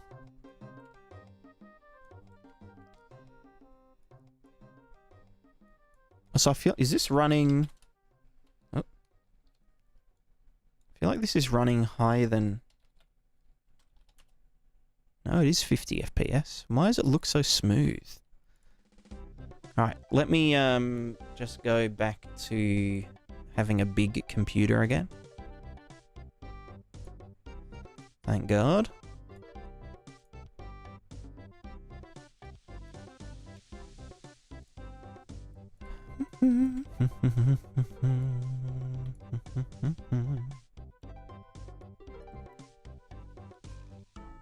How is everyone?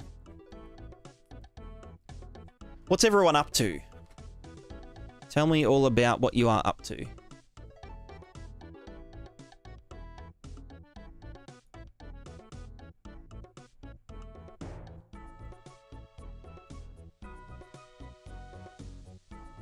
Okay, no, that is... Why does it say 0 there, then? It's weird.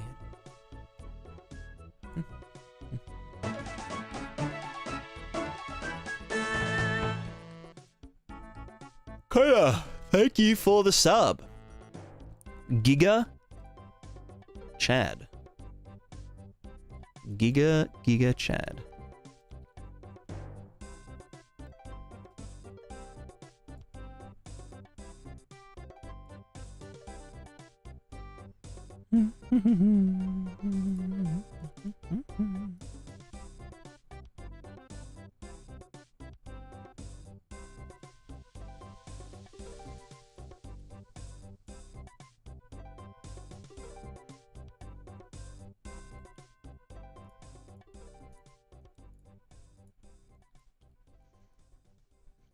We're animating a parrot in Spine. Wow.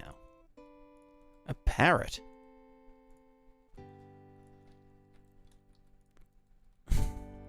I love birds. Birds are pretty cool.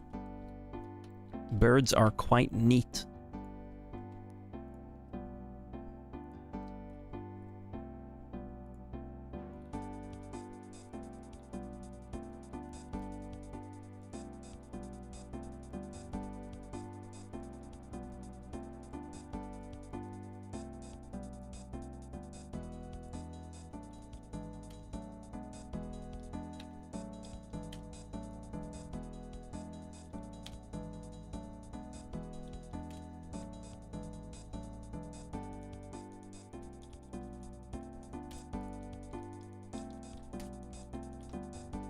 Oops, that's 100,000. It's 1 0 too much. There we go.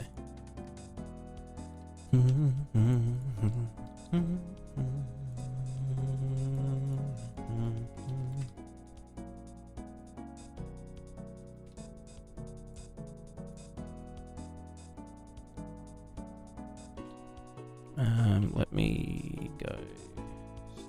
Shader. Voting on Real Engine Dev by procrastinating, watching your stream? Hell yeah. Well, I mean, you know, you might learn something. It's like passive working, kind of. Not really, I guess. Kind of, sorta. Sorta, I guess. Kinda. Kinda, sorta. Alright, where were we last time? We were doing something.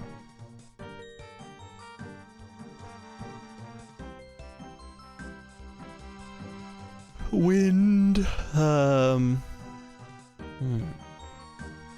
What do you say about having my morning coffee? Nice, nice, nice. All right, we came to an impasse with this plugin, to do with footprints and stuff, which I haven't solved yet. Oh, and we were also doing the bubble. Right? No, I remember now. So I wanted to add velocity to my bubble. So let's go to our this thing.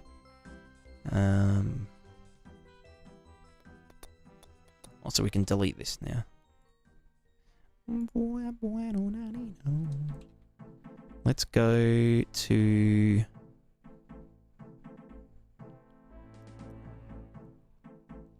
components. The bubble. I'm pretty sure I added the velocity. We go to the manager. We go to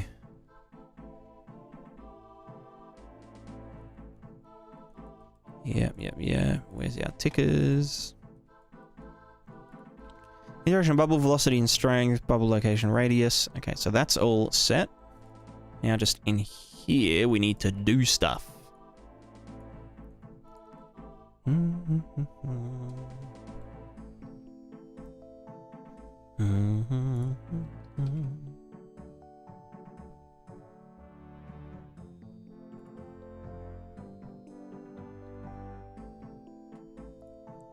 Ah, because that's a...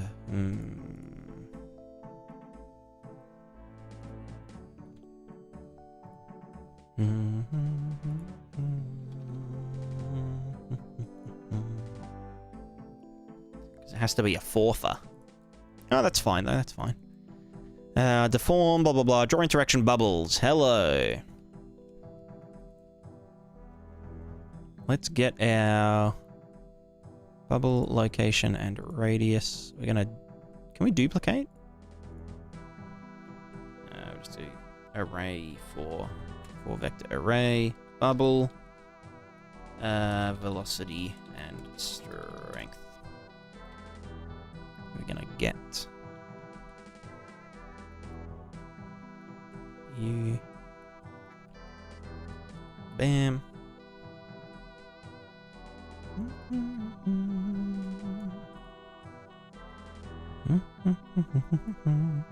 What was that again? That was reprinting, so we don't actually need to do that.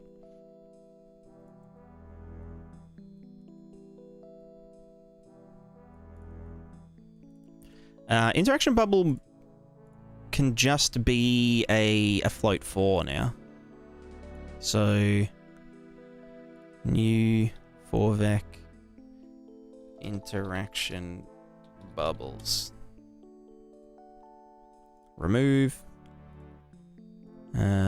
stat context vec 4. So these are going to be the... We can just make... Oops. Make. Well, actually, no. We'll do a convert. The other thing we want to do, however, is get the velocity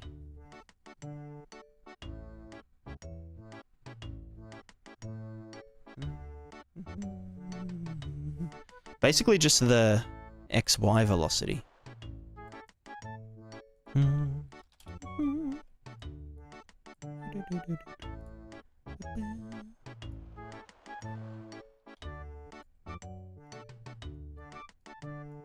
Like so. Now this is in absolute units, so we need a divided by some number.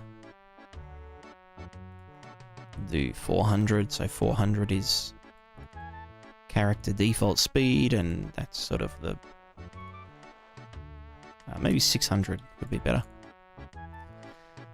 And then one thing I want to do is actually add a... Well, where's our radius, actually? Radius divided by that gives us our bubble. So this is vector field here. So we want to add some factor of this to the vector field. Just so when they like bend out of the way, they sort of slightly go forwards.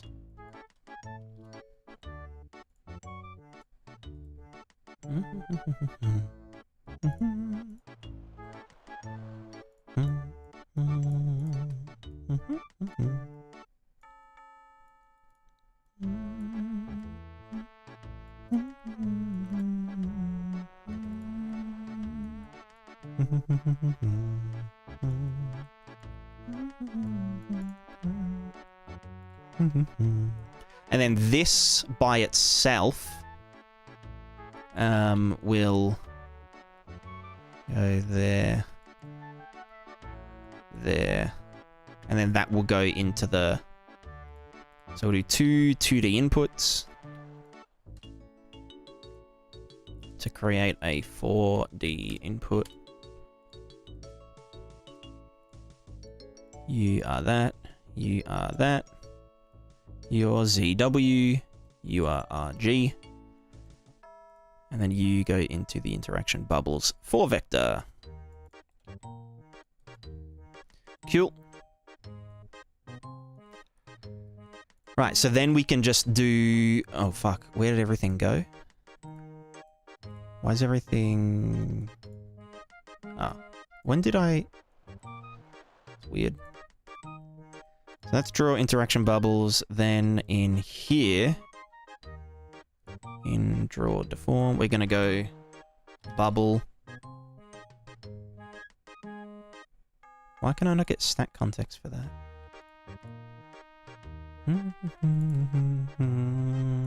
Oh, in here we're getting it as a different thing. For vector interaction bubbles.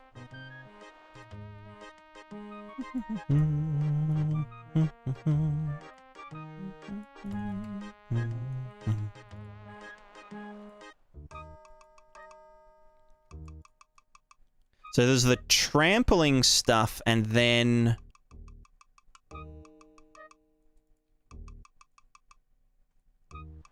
Because we're not putting that... yeah.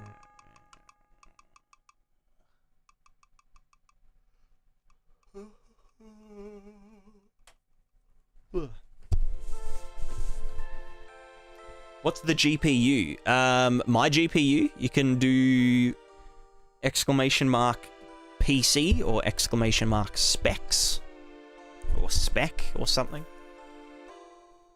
And it has all of my computer stuff. There you go, you found it.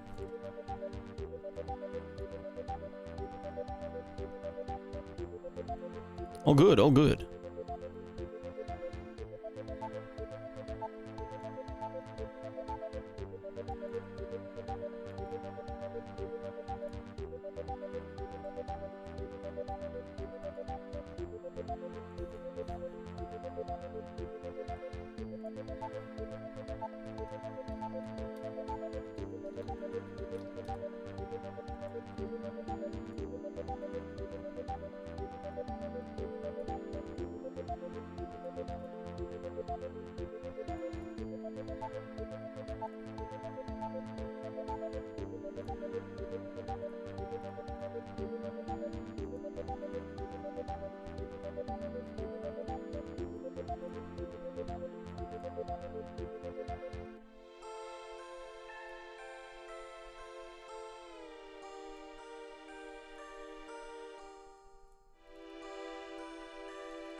Huh?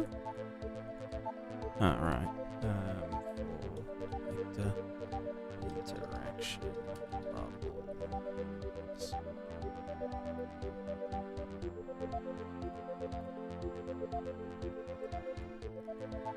So then that was going to be 100. 100. And then these need to be more like... Well, no, that can... Yeah, we'll just go 200 then.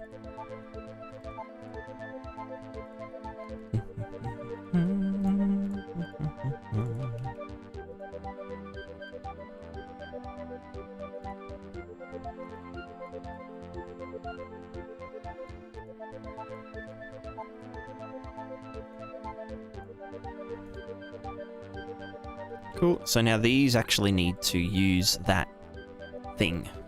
The thing with the stuff. Material functions. So this is sample trample deform? Not tample, trample.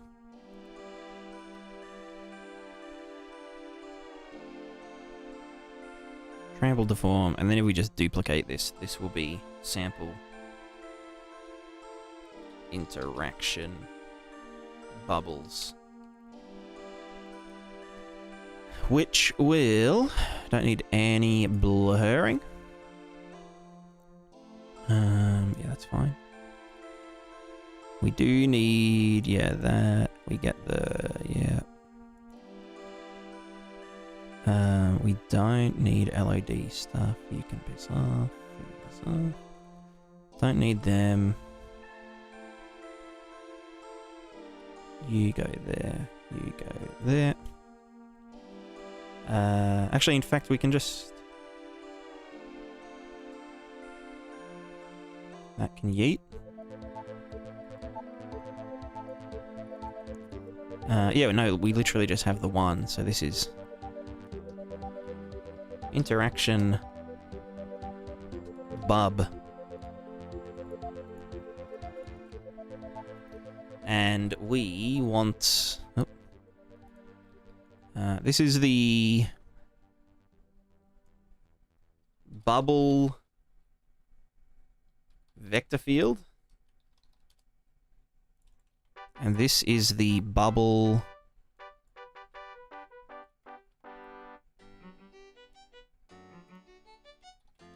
Velocity... BA.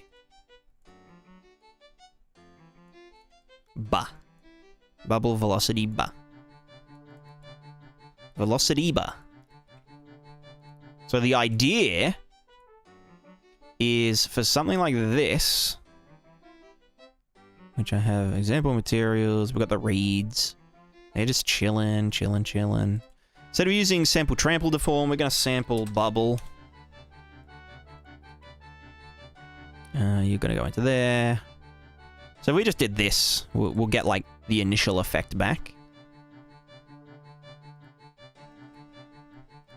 The other works on this game available on Twitch, YouTube.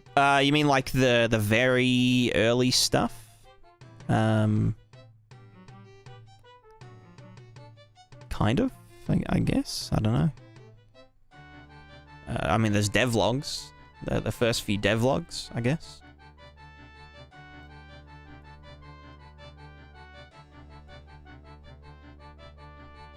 You can use it as tutorials. Well, I have a lot of actual tutorials. That's sort of what my job is. If you go ! YouTube. But it mainly focuses on materials and effects and particles and animation and stuff. Like, I don't really cover much code on the channel. Although I do sort of cover some code in the early devlogs, but that was when I, you know, was very much a beginner.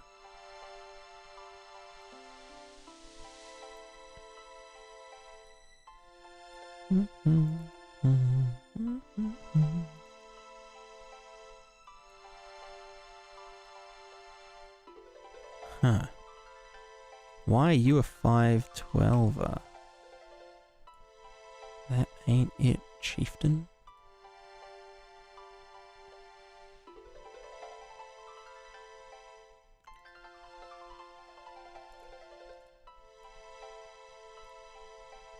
Set tickers. Where's the initials? There they are. Set render target 2D. Interaction bubble RT. Deform resolution 128. So why are you getting set again? Probably because I'm not doing the thing up here. Ah, here. Set blah blah blah. Wait, no, that's just for the grid though. Yeah, interaction bubble render target. Here at user parameter settings. There.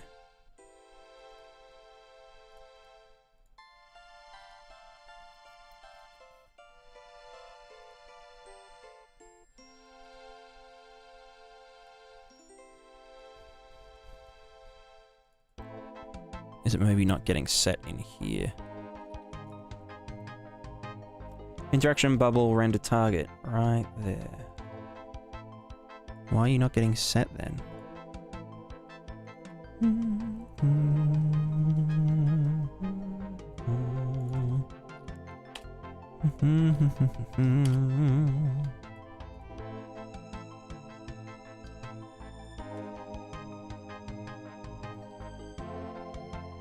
The fuck?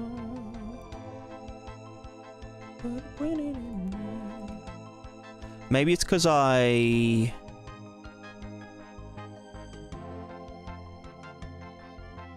yeah, I used one that was previously in use. Which means that the LOD render targets.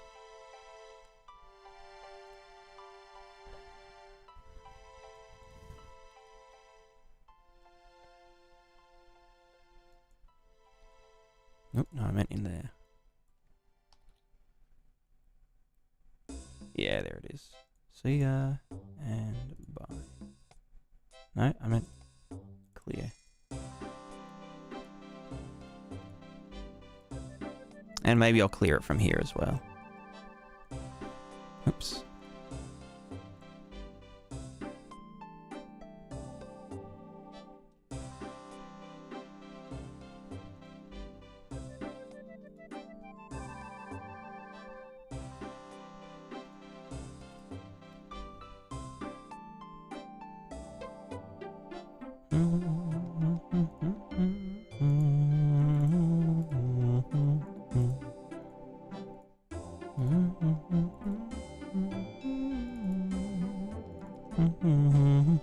What the fuck? Ah, because we're again. Because I changed the route. I should have just made a new one. That would, yeah, it's here. What's that one again? The normals. I'll keep that one there.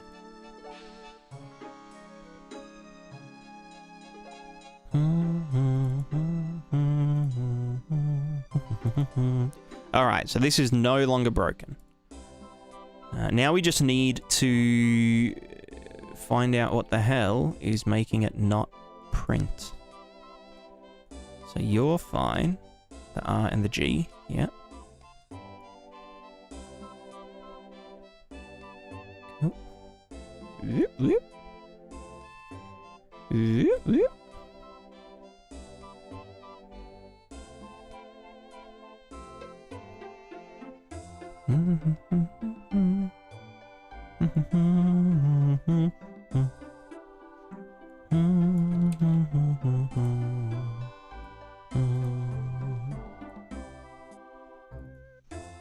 Hello, new here. Watch a lot of your shaded materials tutorials. Love your relaxed style. Do plan to sell this plugin on the marketplace? Looks amazing.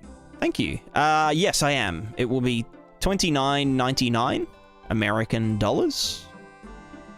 Possibly $39.99 American dollars, but then on sale for $29.99. Just because sales are like, I don't know, apparently something that people like.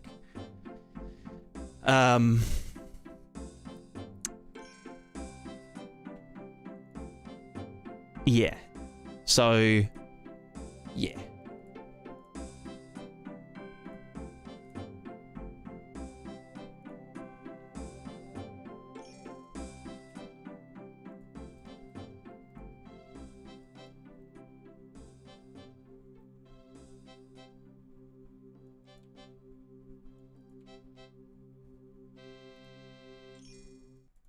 So these interaction bubbles go there, but then the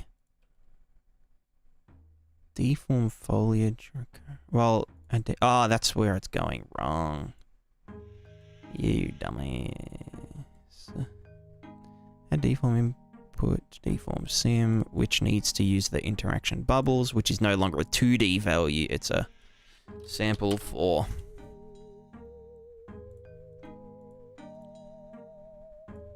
of the same name. Interaction Buble. We do this. Bam. Well, kind of. Hold on.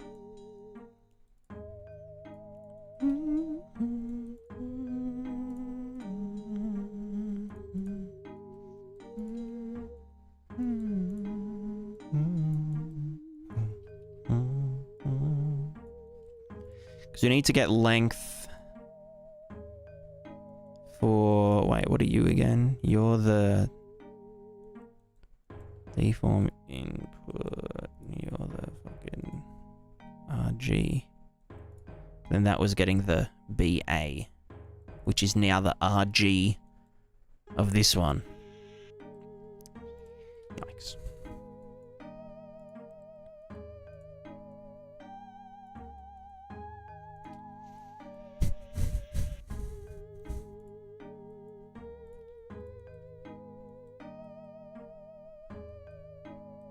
I'm so confused.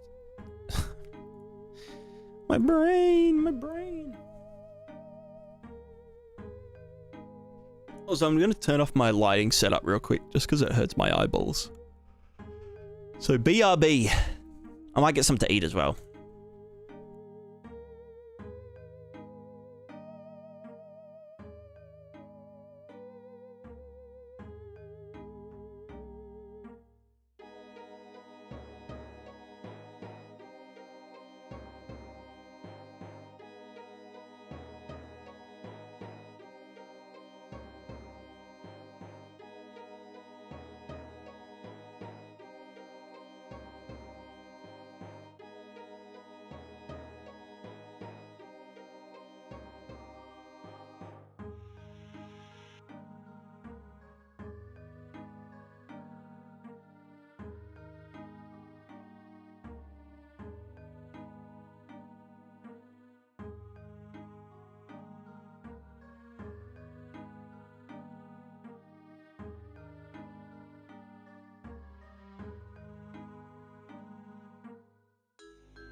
Hello, hello. I'm back. Welcome, welcome.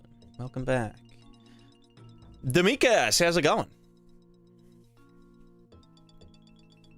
Sorry for taking so long. I just decided to cook some Brussels sprouts.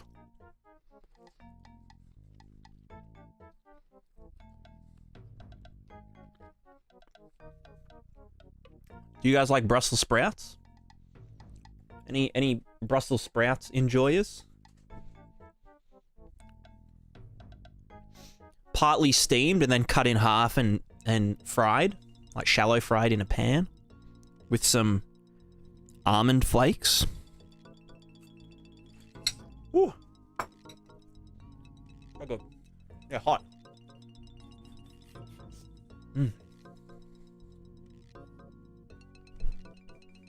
Also, what's wrong with my internet?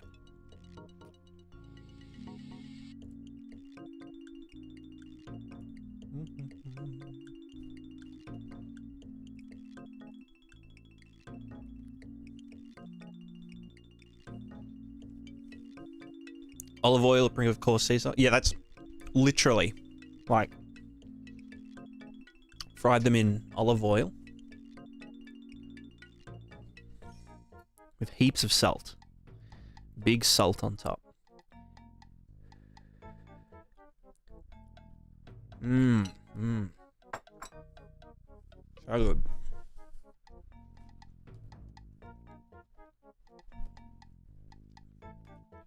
All right, let's go back to work.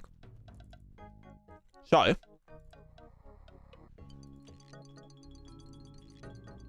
we were gonna do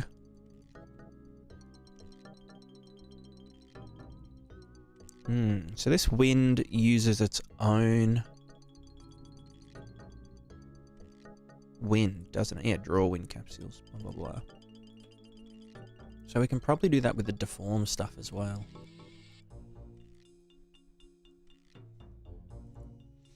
Veggies in general are the best, simple and tasty. Exactly. See, someone gets it. Someone gets it. The beauty. The elegance.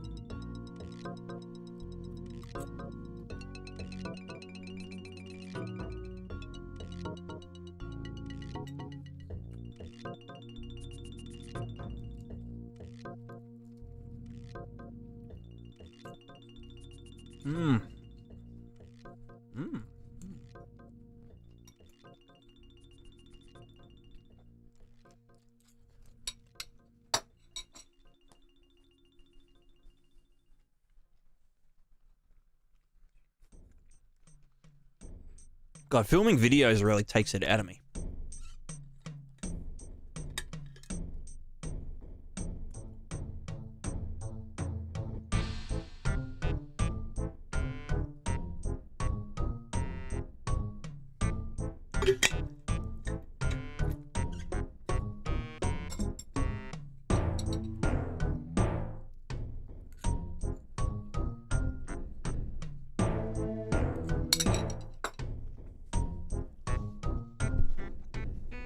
What did I film today? A video about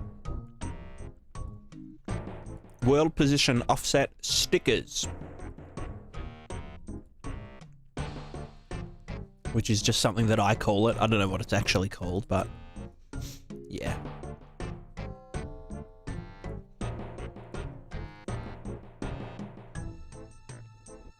Version of the garden, they're sweeter. That's true. That's true.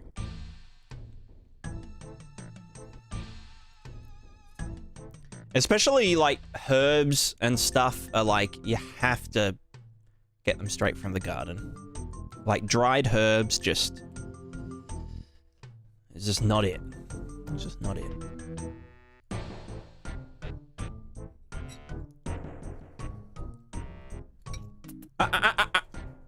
girl. Oh.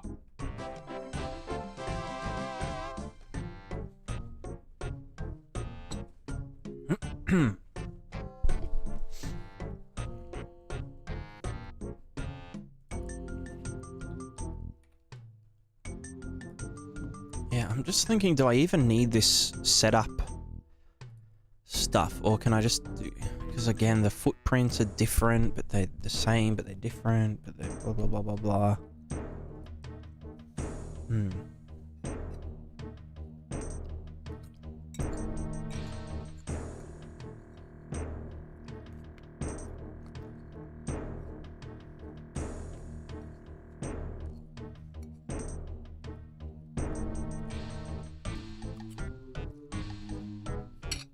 Cat!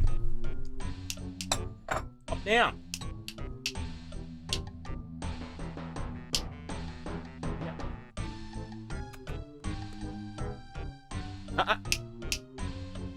God, you're naughty.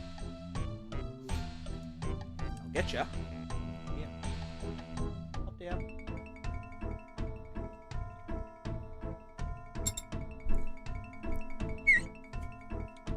Yeah. I just don't want the cats anywhere near my computer because it's open. Like the case is open at the moment. Sir. Here.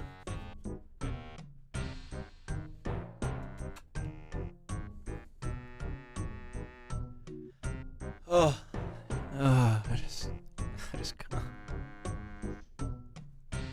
I'm just dead. Let's just continue with it like how it is at the moment. We'll just say add deform input to deform sim. We're just going to get the interaction bubbles. We're going to add them. So this is the input, interaction bubbles input. And then we just have the 4 vector here. Bubble.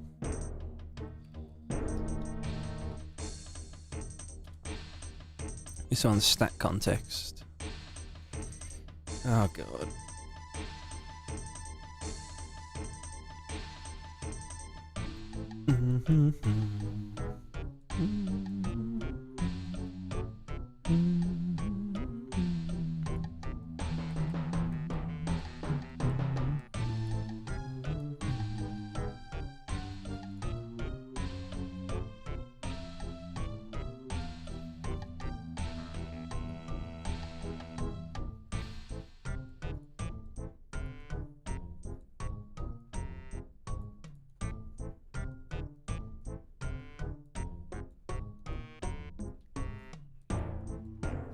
Right, then for the velocity stuff, we just want to add them together.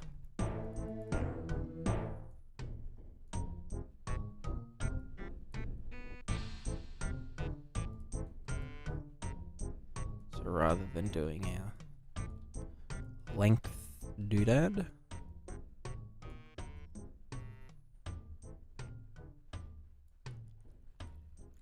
we just want to get the input. We want to get this. Cat, stop. Stop.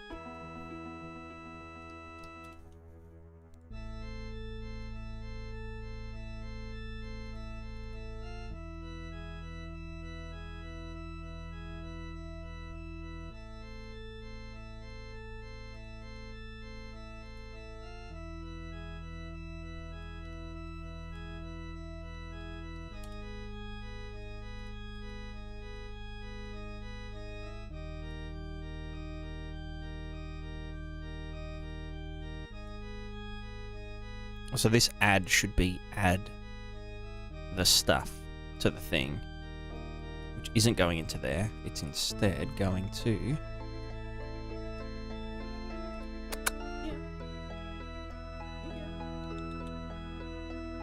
gonna come sit?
Nice song. The song is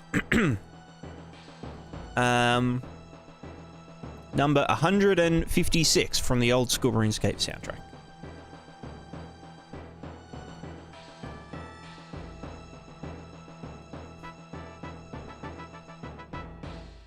Also, Akudo, how's it going?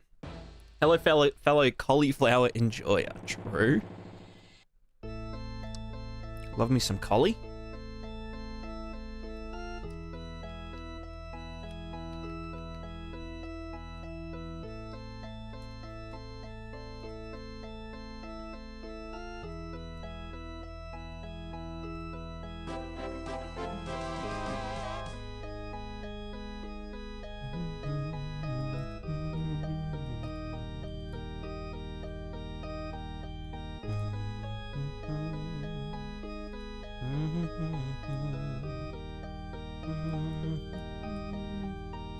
Yeah, same. I'm just working, I guess. Filmed a video earlier. Now I've got 0 energy.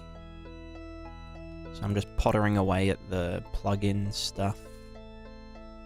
Just adding new features all the time, you know, I just can't stop, man. I just can't stop.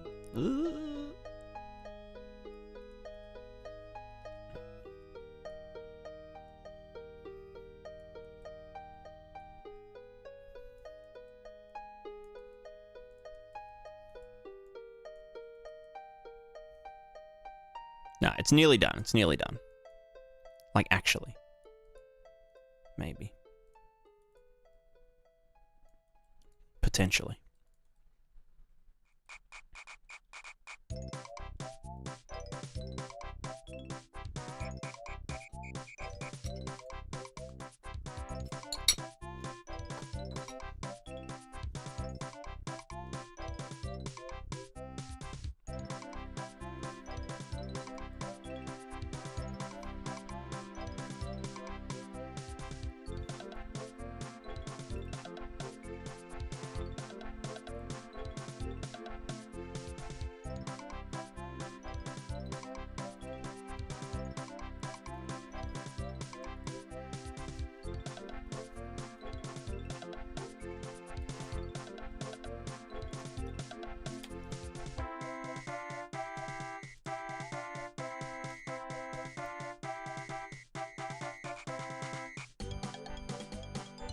Xmuno, how's it going?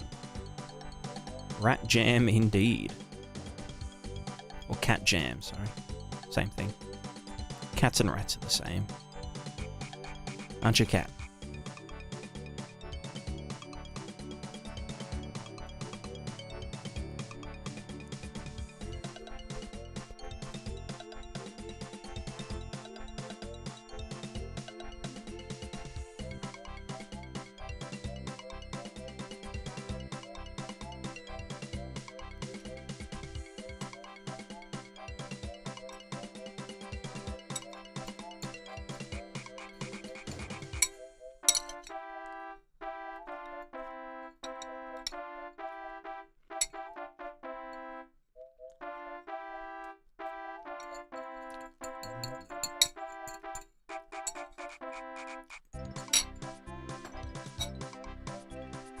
Working? Hell yeah. Same. Same.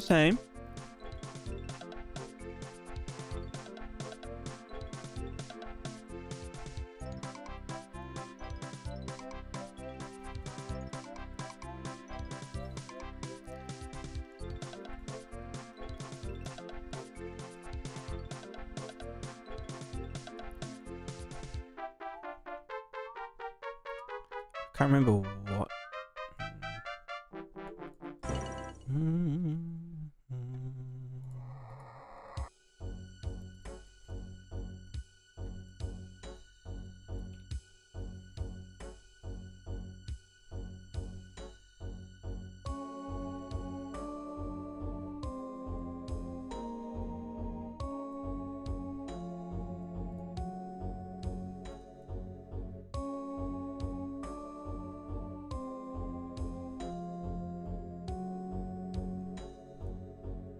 Something like that.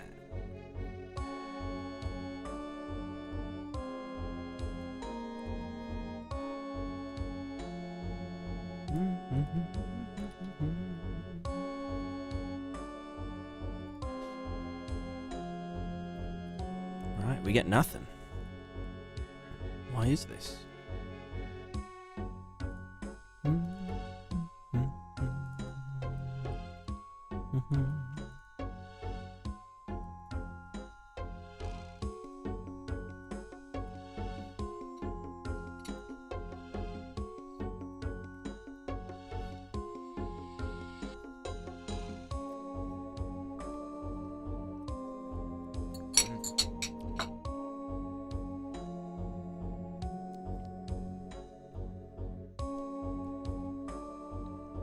Okay, so we draw interaction bubbles.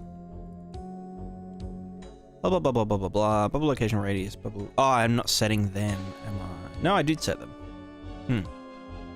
And deform blah, blah, blah to blah, blah, blah, blah, blah. Okay. Then in here, interaction bubbles, interaction bubble render target, deform grid. Okay.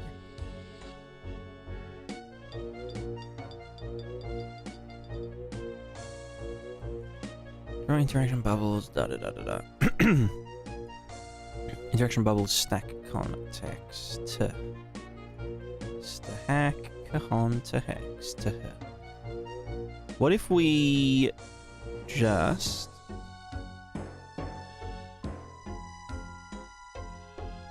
do a debug?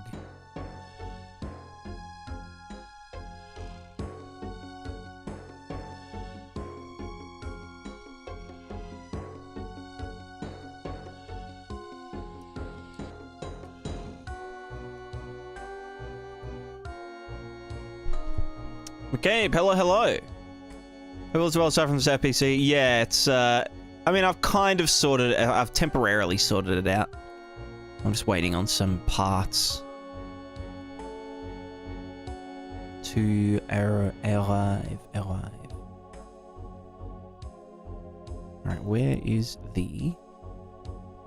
Not you. This one, hello. Right, so that is drawing our blah blah blah. Yeah, and then in the B and the A channel we get some stuff. Well, we'll see if we go up. Yeah, so we get velocity in B. Oop.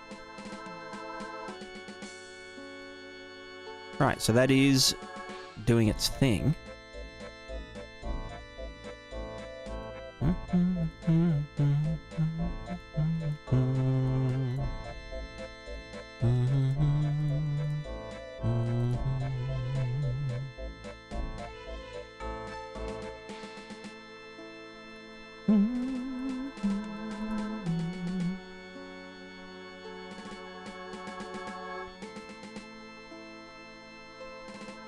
That's a 4. And then in here, when we draw interaction bubbles, stack context. Maybe I'll do it as like specifically that one, not the thing.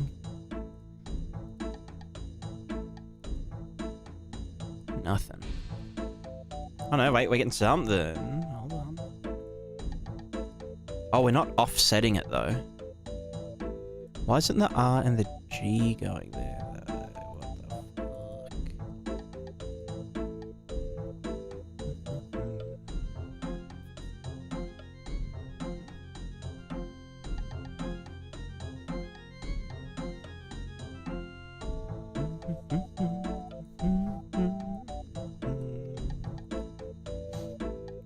I'm gonna name this, rename this to interaction bubble input, which is then going to split out. Yep. Do its thing, blah, blah, blah, blah, blah. Maybe this is... Hold on.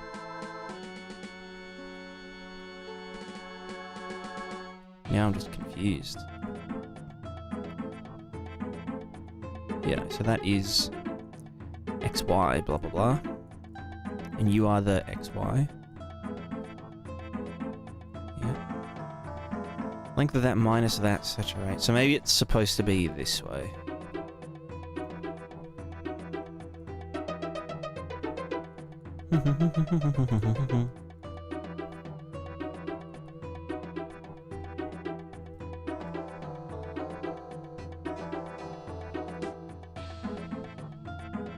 And then it does need to be offset. So we need to offset pixels, blah, blah, blah, blah, blah.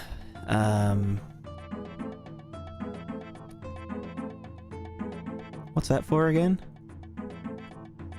Form pixel offset, get the absolute... Oh, that's to fade it out. Gotcha.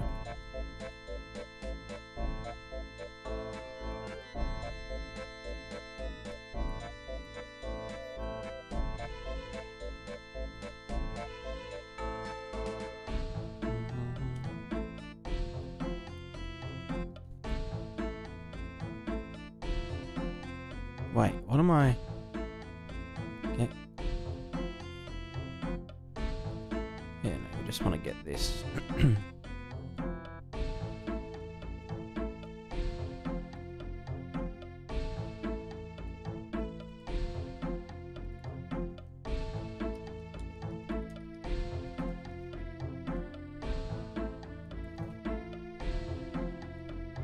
Oops.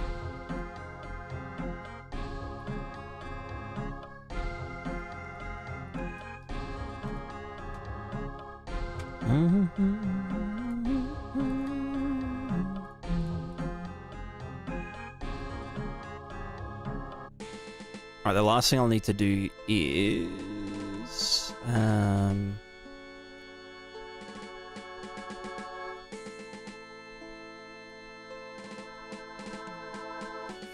what is it?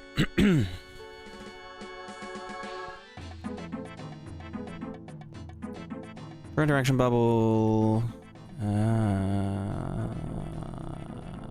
doing that, yes. Right, the naming of it. I dicked the name up. So that's now interaction bubbles. Fuck, is it bubble or... It should be bubbles input.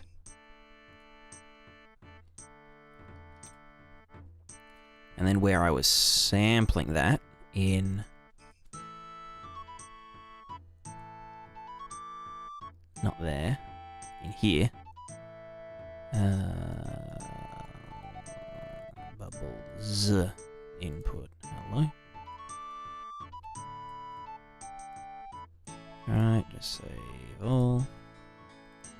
Bam bam. Bam bam. Alright, there's our bubbles. Hello, Bubble Man. Right. Okay, so the reason that I wanted to do this in its own sort of thing, this, like, you know, the medium-sized bubble stuff, is I wanted to add a velocity to the, you know, the bubbleage. Why are we getting shit culling? Anyway, it doesn't matter. So yeah, so we've got this general interaction bubble, but what I wanted to do is, for example, let's just go to the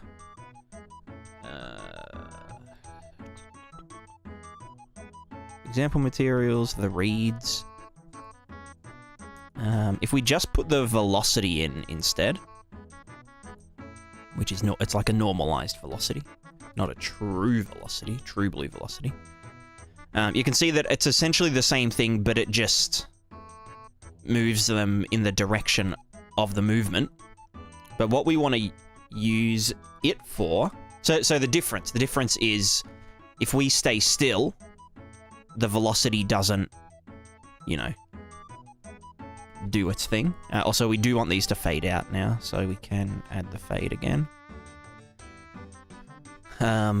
Let's see, deform foliage recovery, 100, 200, all good. Yep. So anyway, the point is, we can get the velocity, and for now we'll just use the length, and we're going to add that to the The jiggler. Here it is. We can probably just get RG.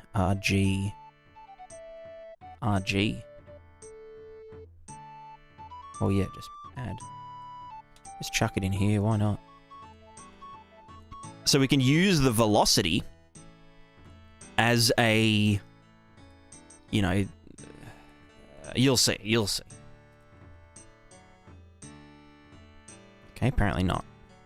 What have I done? Also, Luke, hello. How are you going? How it does duel. Right, so you're going into... Okay, I've digged something up. Clearly.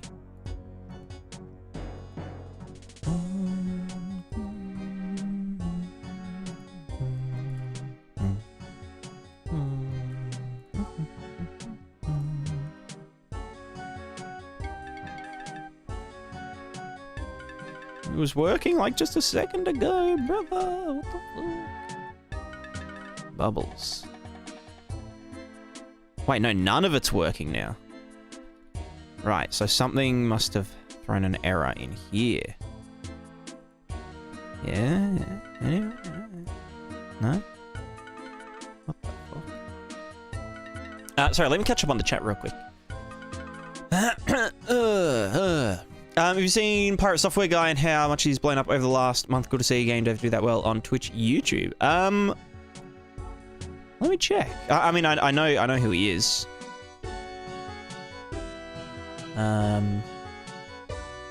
Oh, true. Yeah. Very lots of people. I wonder how that happened. I wonder if it was through Twitch or if it was through like YouTube or something.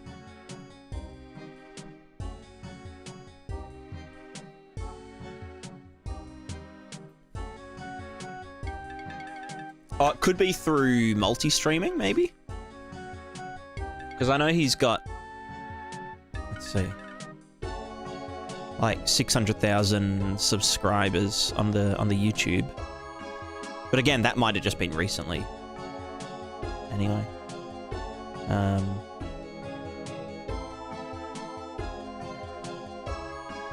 That's pretty cool. Very pog.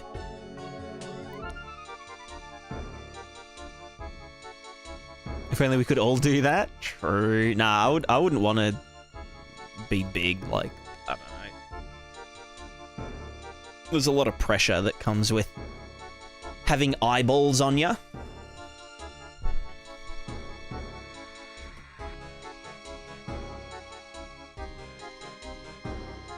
Is there such thing as a negative post-process volume, creating an underwater level that uses post-process volume to apply camera effects? Need a glass dome, unaffected by PP once inside it.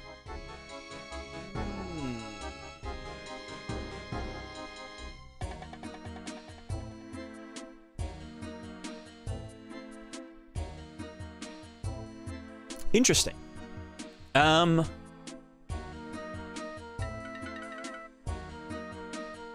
I think there's a post-process exclusion. I don't know. There's definitely a way to do it. But, you know. Used to get 200, 500. I was following back when he had 50, 100 viewers, but yes. Yeah, I guess it's just consistency. Like, he's always streaming. He's always grinding. Use account on Twitch for multi-streaming? I mean, like, people moving over from YouTube to Twitch.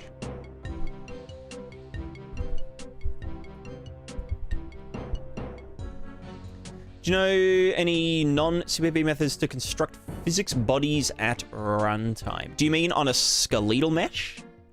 Or do you want to generate new, like, you know, convex collision for thingos?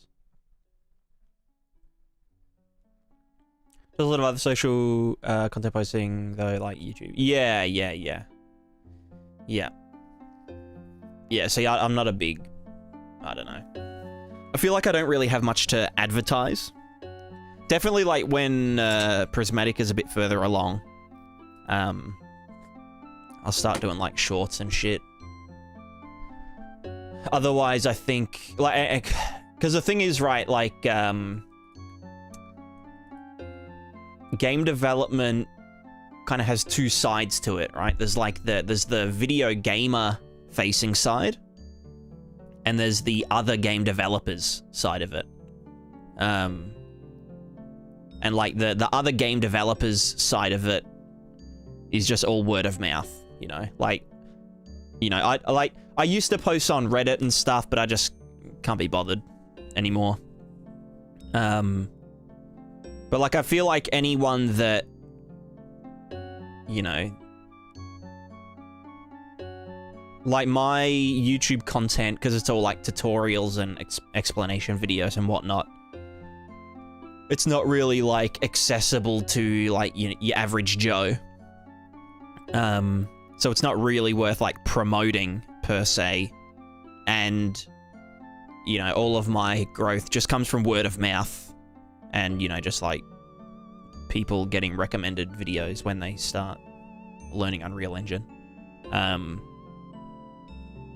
But I think for like Go Pirate Software, I mean, I don't know exactly, but I'm guessing that a lot of his viewers are gamers that are interested in the game or the games that are being worked on. Which is definitely something worth like promoting and stuff, because, you know, you can get gamers interested in the thingo with the stuff. I need someone to help me with that side of different type of skills. Yeah, absolutely. Like I can do it, and like I'm pretty savvy with it, but I just don't have like the mental like capacity to do it consistently.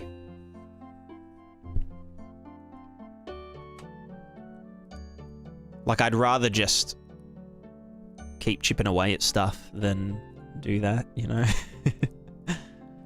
Alright, let's see why everything broke. Why did everything break? Oh, God. Wait, we're still getting wind.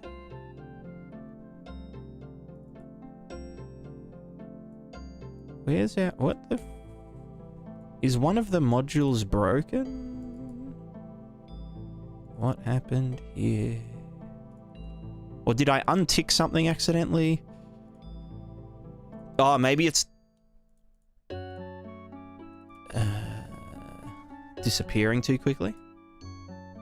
It is, okay. Deform Foliage Recoverino. You are...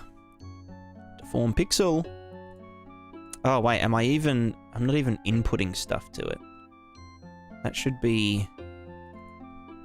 Stack context, not input. You dumbass. Okay, here we go.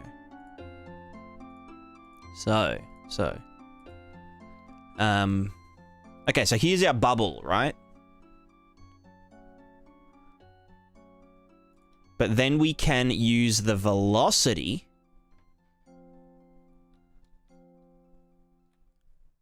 to cause them to jiggle. So if we go here, I'll do it as like interaction bubbles, you know, I'll just put that down to 400. Why not?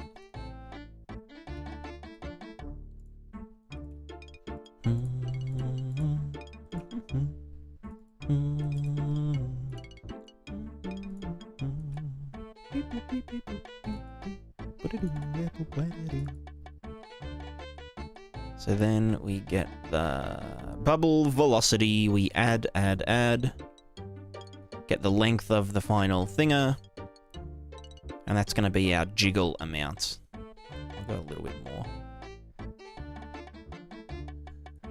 Let me multiply this by 2 or something, just so we can really get it jiggling.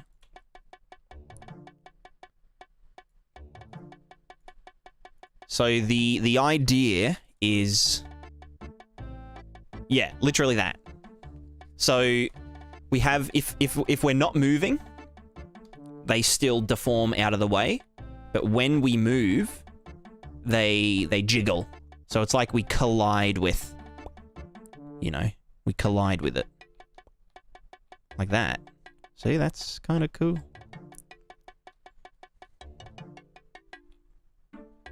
Now, obviously, we want to add less of it to the thing. Which I want to do right now.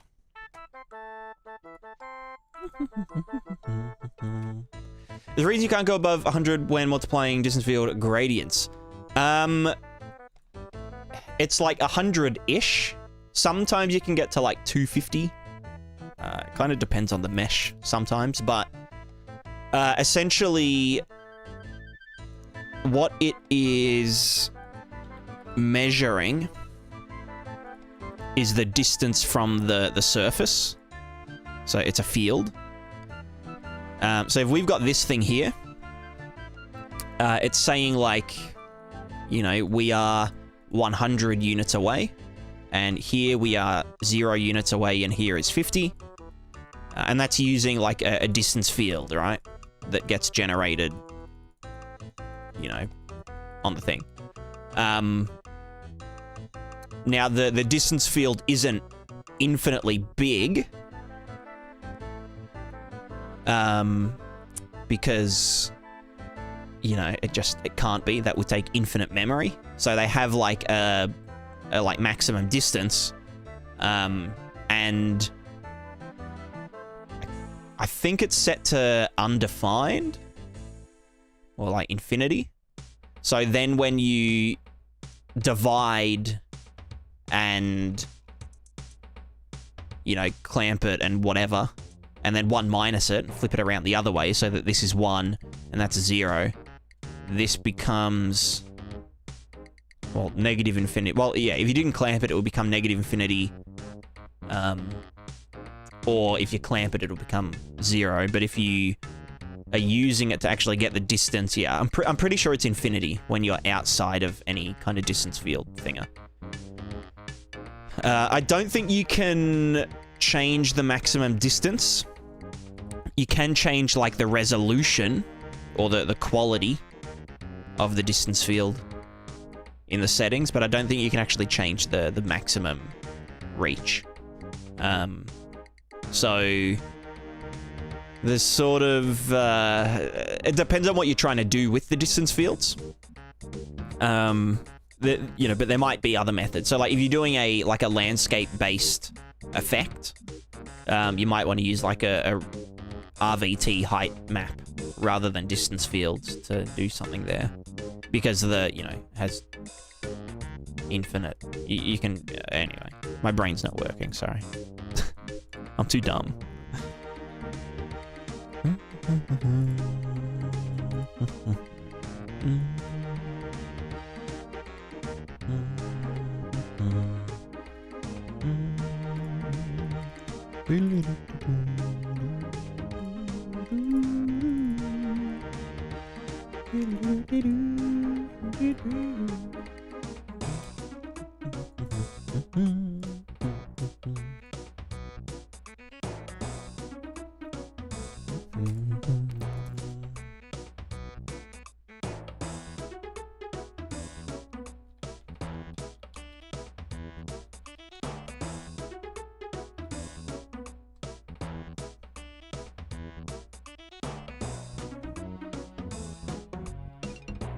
Cool. There's definitely too much of the velocity getting added.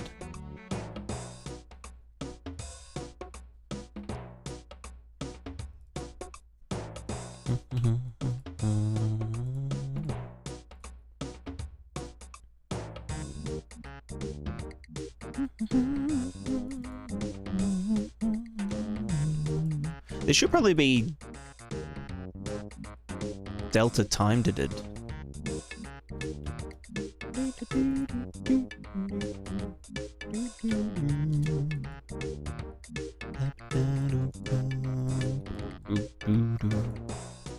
Because if it's the velocity, No, because it's not getting done additively, so no, it should actually be a static value. Yeah. I'll just do it really small. I mean, I might even just not do it. It doesn't really matter that much. Really good at explaining things. You're the only person explaining them. Well, there you go. If you want more explanationers, the YouTube channel has you covered. Why is it like...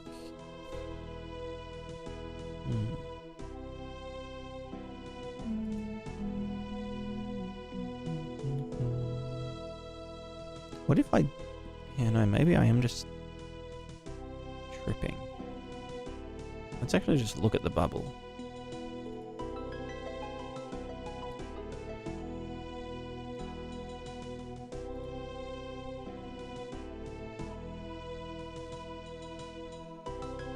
Right, because it fades out based on the distance and the blah blah blah blah blah.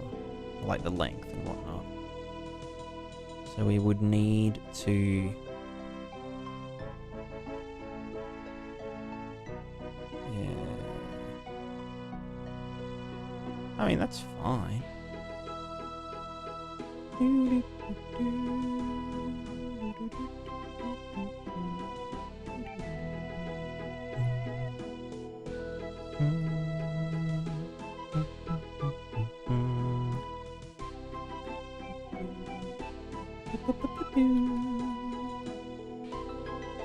Yeah, no, I can.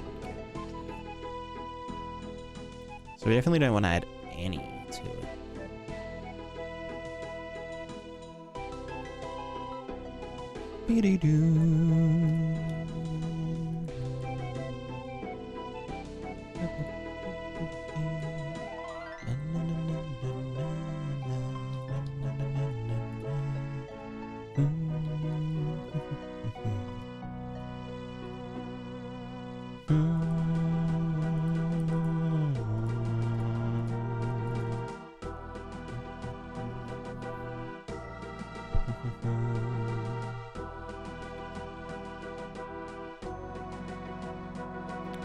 Yeah, what would be a better way to do that?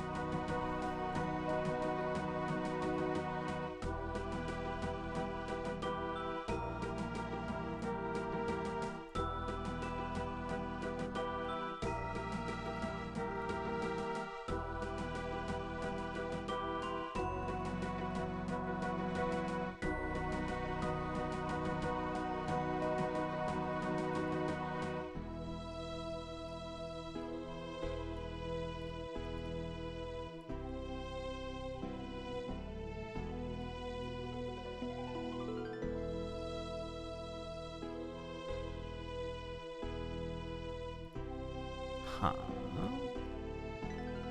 Get the length of that, get the length of that. And blah, blah, blah, blah, blah, blah, blah. Oh, right, because So this I could do this way. So it looks nicer. And then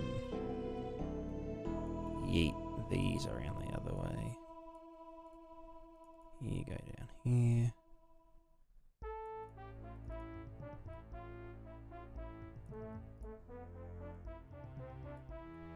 What the fuck?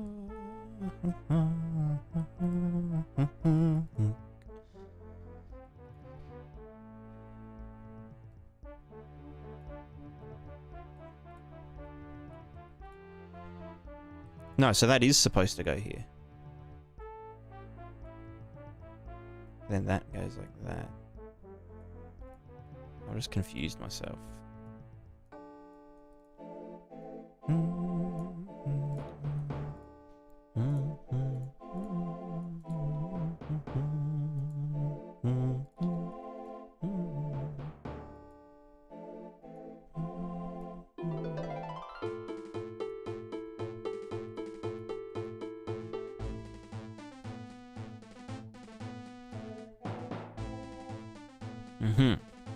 Right.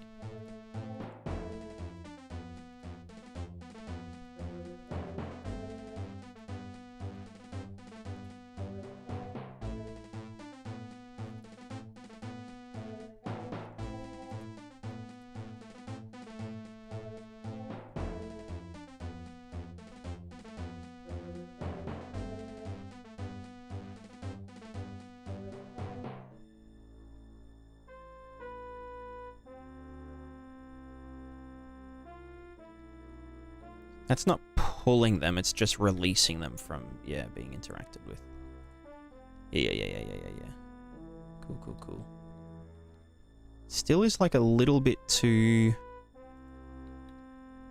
like pushing them forwards. But I mean, that's just how it is, right?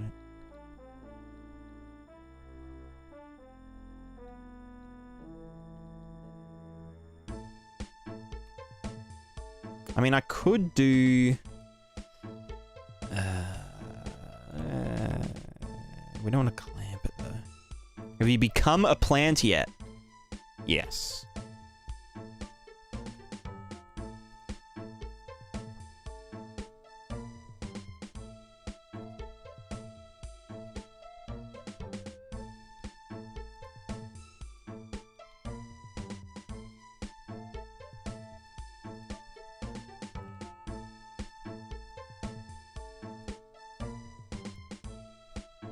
The key to understanding them.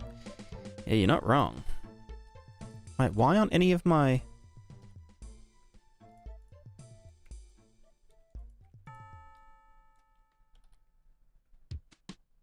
Oh, I'm already fucking...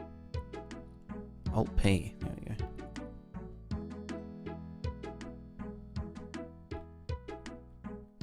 Okay, that's better.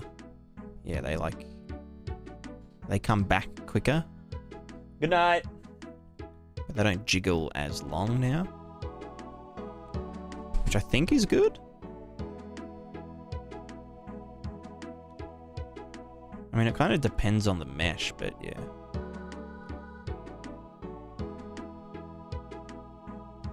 That looks decent.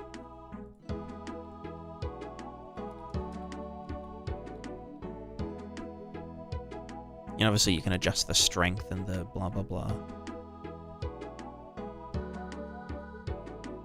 You've also got the wind, doing wind things, you know.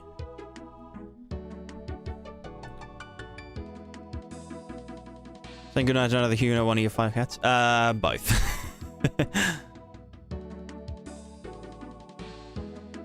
Right, and our grass stuff does still work, thankfully. Forgot about that explosion.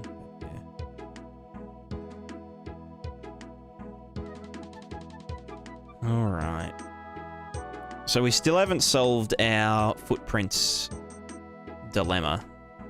I feel like I'm just gonna ignore it for now. Does anyone even need footprints? You know, what are footprints even good for?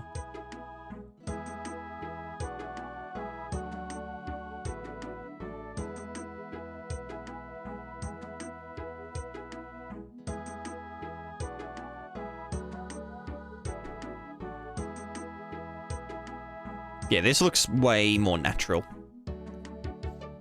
I do kind of want them to, like, rather than move that way.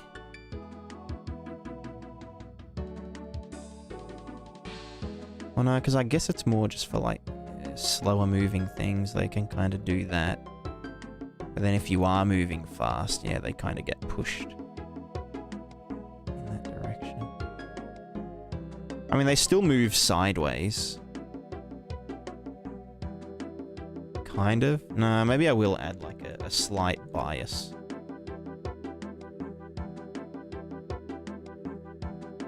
Spent most of last night reading update docs for Ultra Dynamic Sky.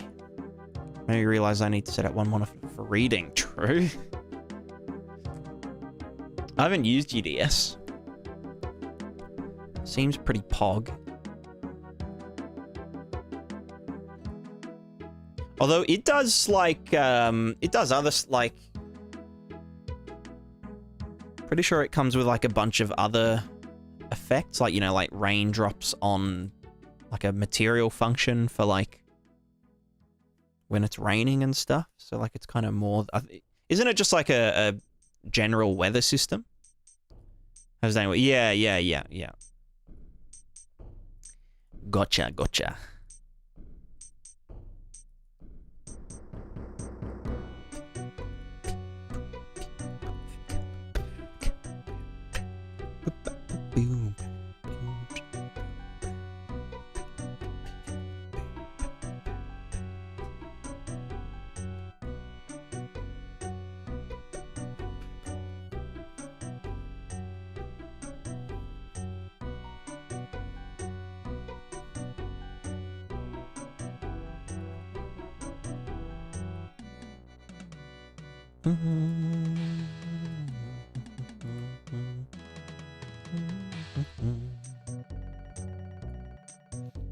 Multiplied by the difference, but then blah, blah, blah. So I guess I'd have to add weighting in here.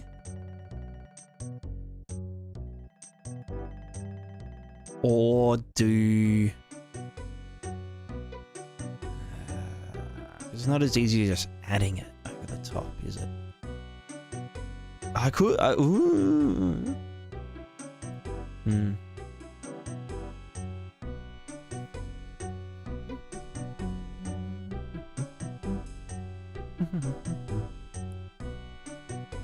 I could add the inputs as... no, that'll just cause issues. Fuck, how can I... so we have the length of the current input minus the length of whatever was, you know, underneath it. And then we get the difference between them to then add the input of that strength. So it's basically like a kind of min-max system sort of thing. But we want to add more of the current one.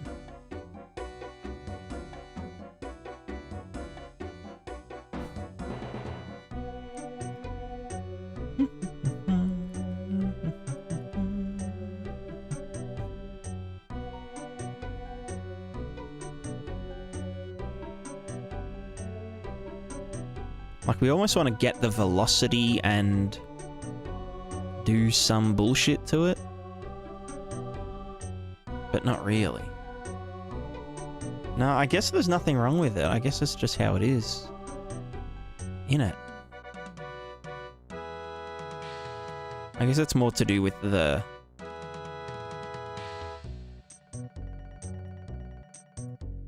foliage fade multiplier.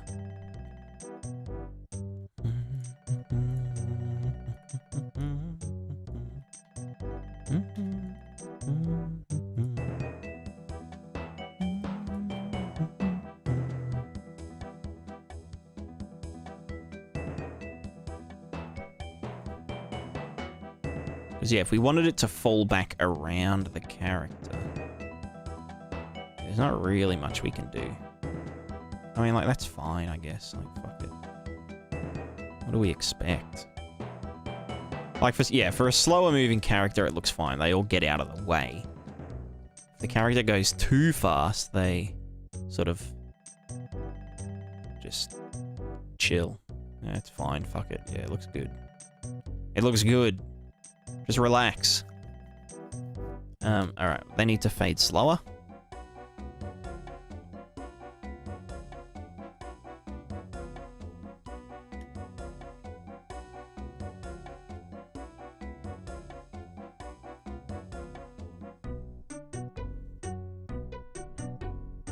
Yeah. Cool. Looks really good. Go team, go team. They're probably, like, bending too much for this thing, but it's just exaggerated. So anyway, we've got our interaction bubble. We've got our tramply doodahs.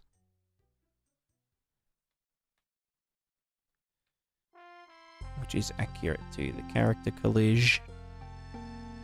We've got the wind. We've got the other shit. Everything is in order. Everything's fine. I'm fine. I'm fine. We've got the velocity of the bubble.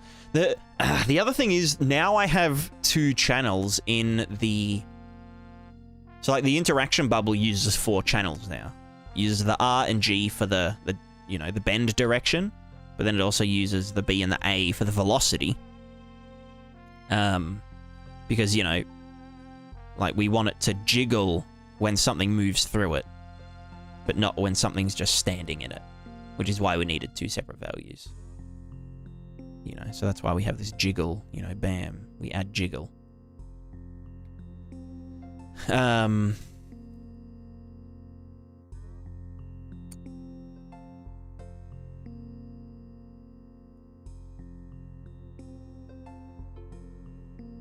So yeah, so basically I've got 2 leftover channels in the deform stuff that just isn't being used. I could do the same thing, like draw a short-lived version of the velocity that fades out really quickly, so that like when we trample something, it jiggles a little bit. I guess that wouldn't hurt.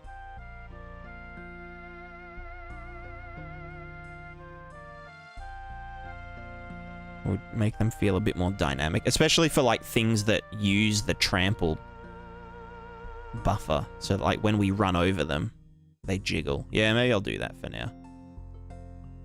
Because the footprints and stuff have to be in a completely separate pass, because all of this foliage stuff is running in 128 by 128 render targets, which is like super low resolution. But then the other thing, whatever it was, what am I trying to say? You know, the thing with the star, the pokey and the mon and the...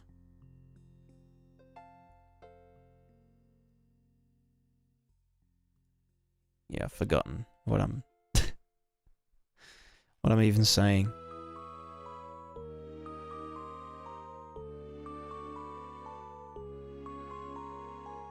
Who am I? When will my reflection show who I am inside, you know?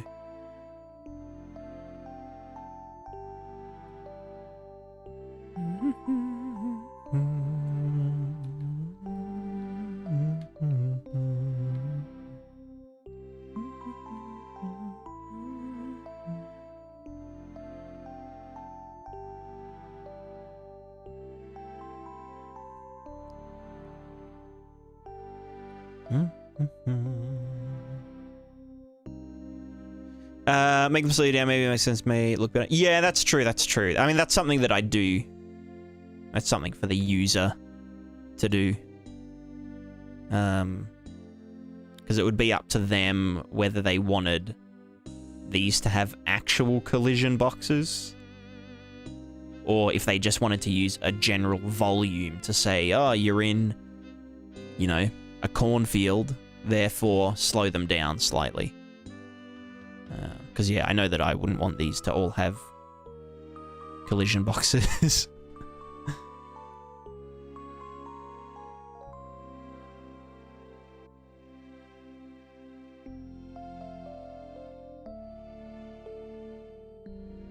Kind of does bug me that they get...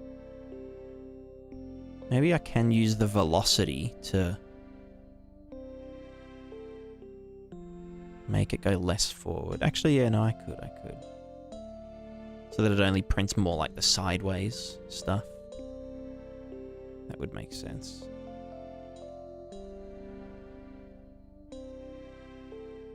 Yeah. Sindran. How's it going?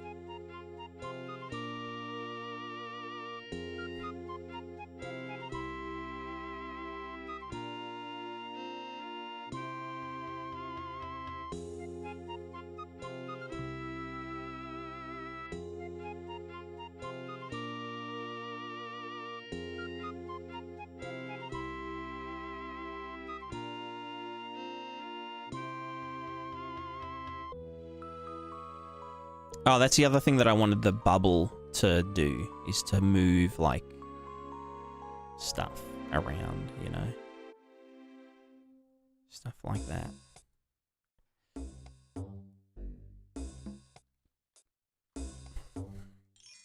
Anyway, my brain has given up for the night. So, geez, what a short stream. Only 3.5 hours before I died. I'm probably just gonna play video games for the rest of the night, honestly. Yeah, filming videos just makes me very tired.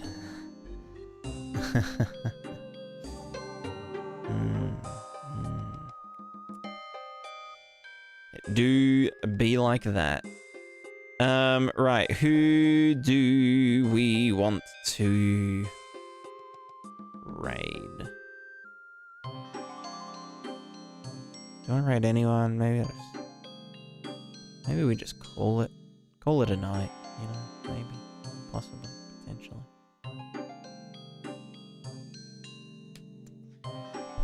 But yeah, there's new videos coming out soon TM. There's 2 on the editing, the cutting room floor. Just in the cutting room. And then that one that I just filmed. I might even edit that one myself and just upload it sooner rather than later. Because it's a nice little short one.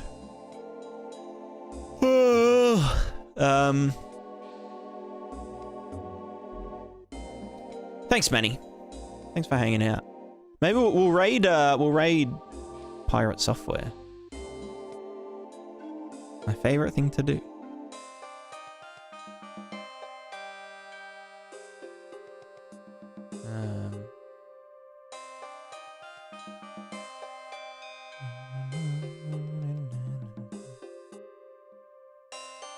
Let's see. How do I... Where's my raid button? I need to go to Twitch. Also, I swear his name used to be Go Pirate Software.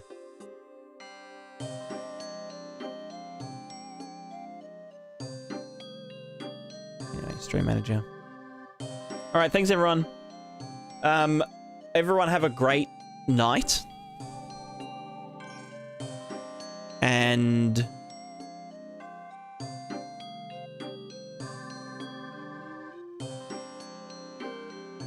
yes. Yeah.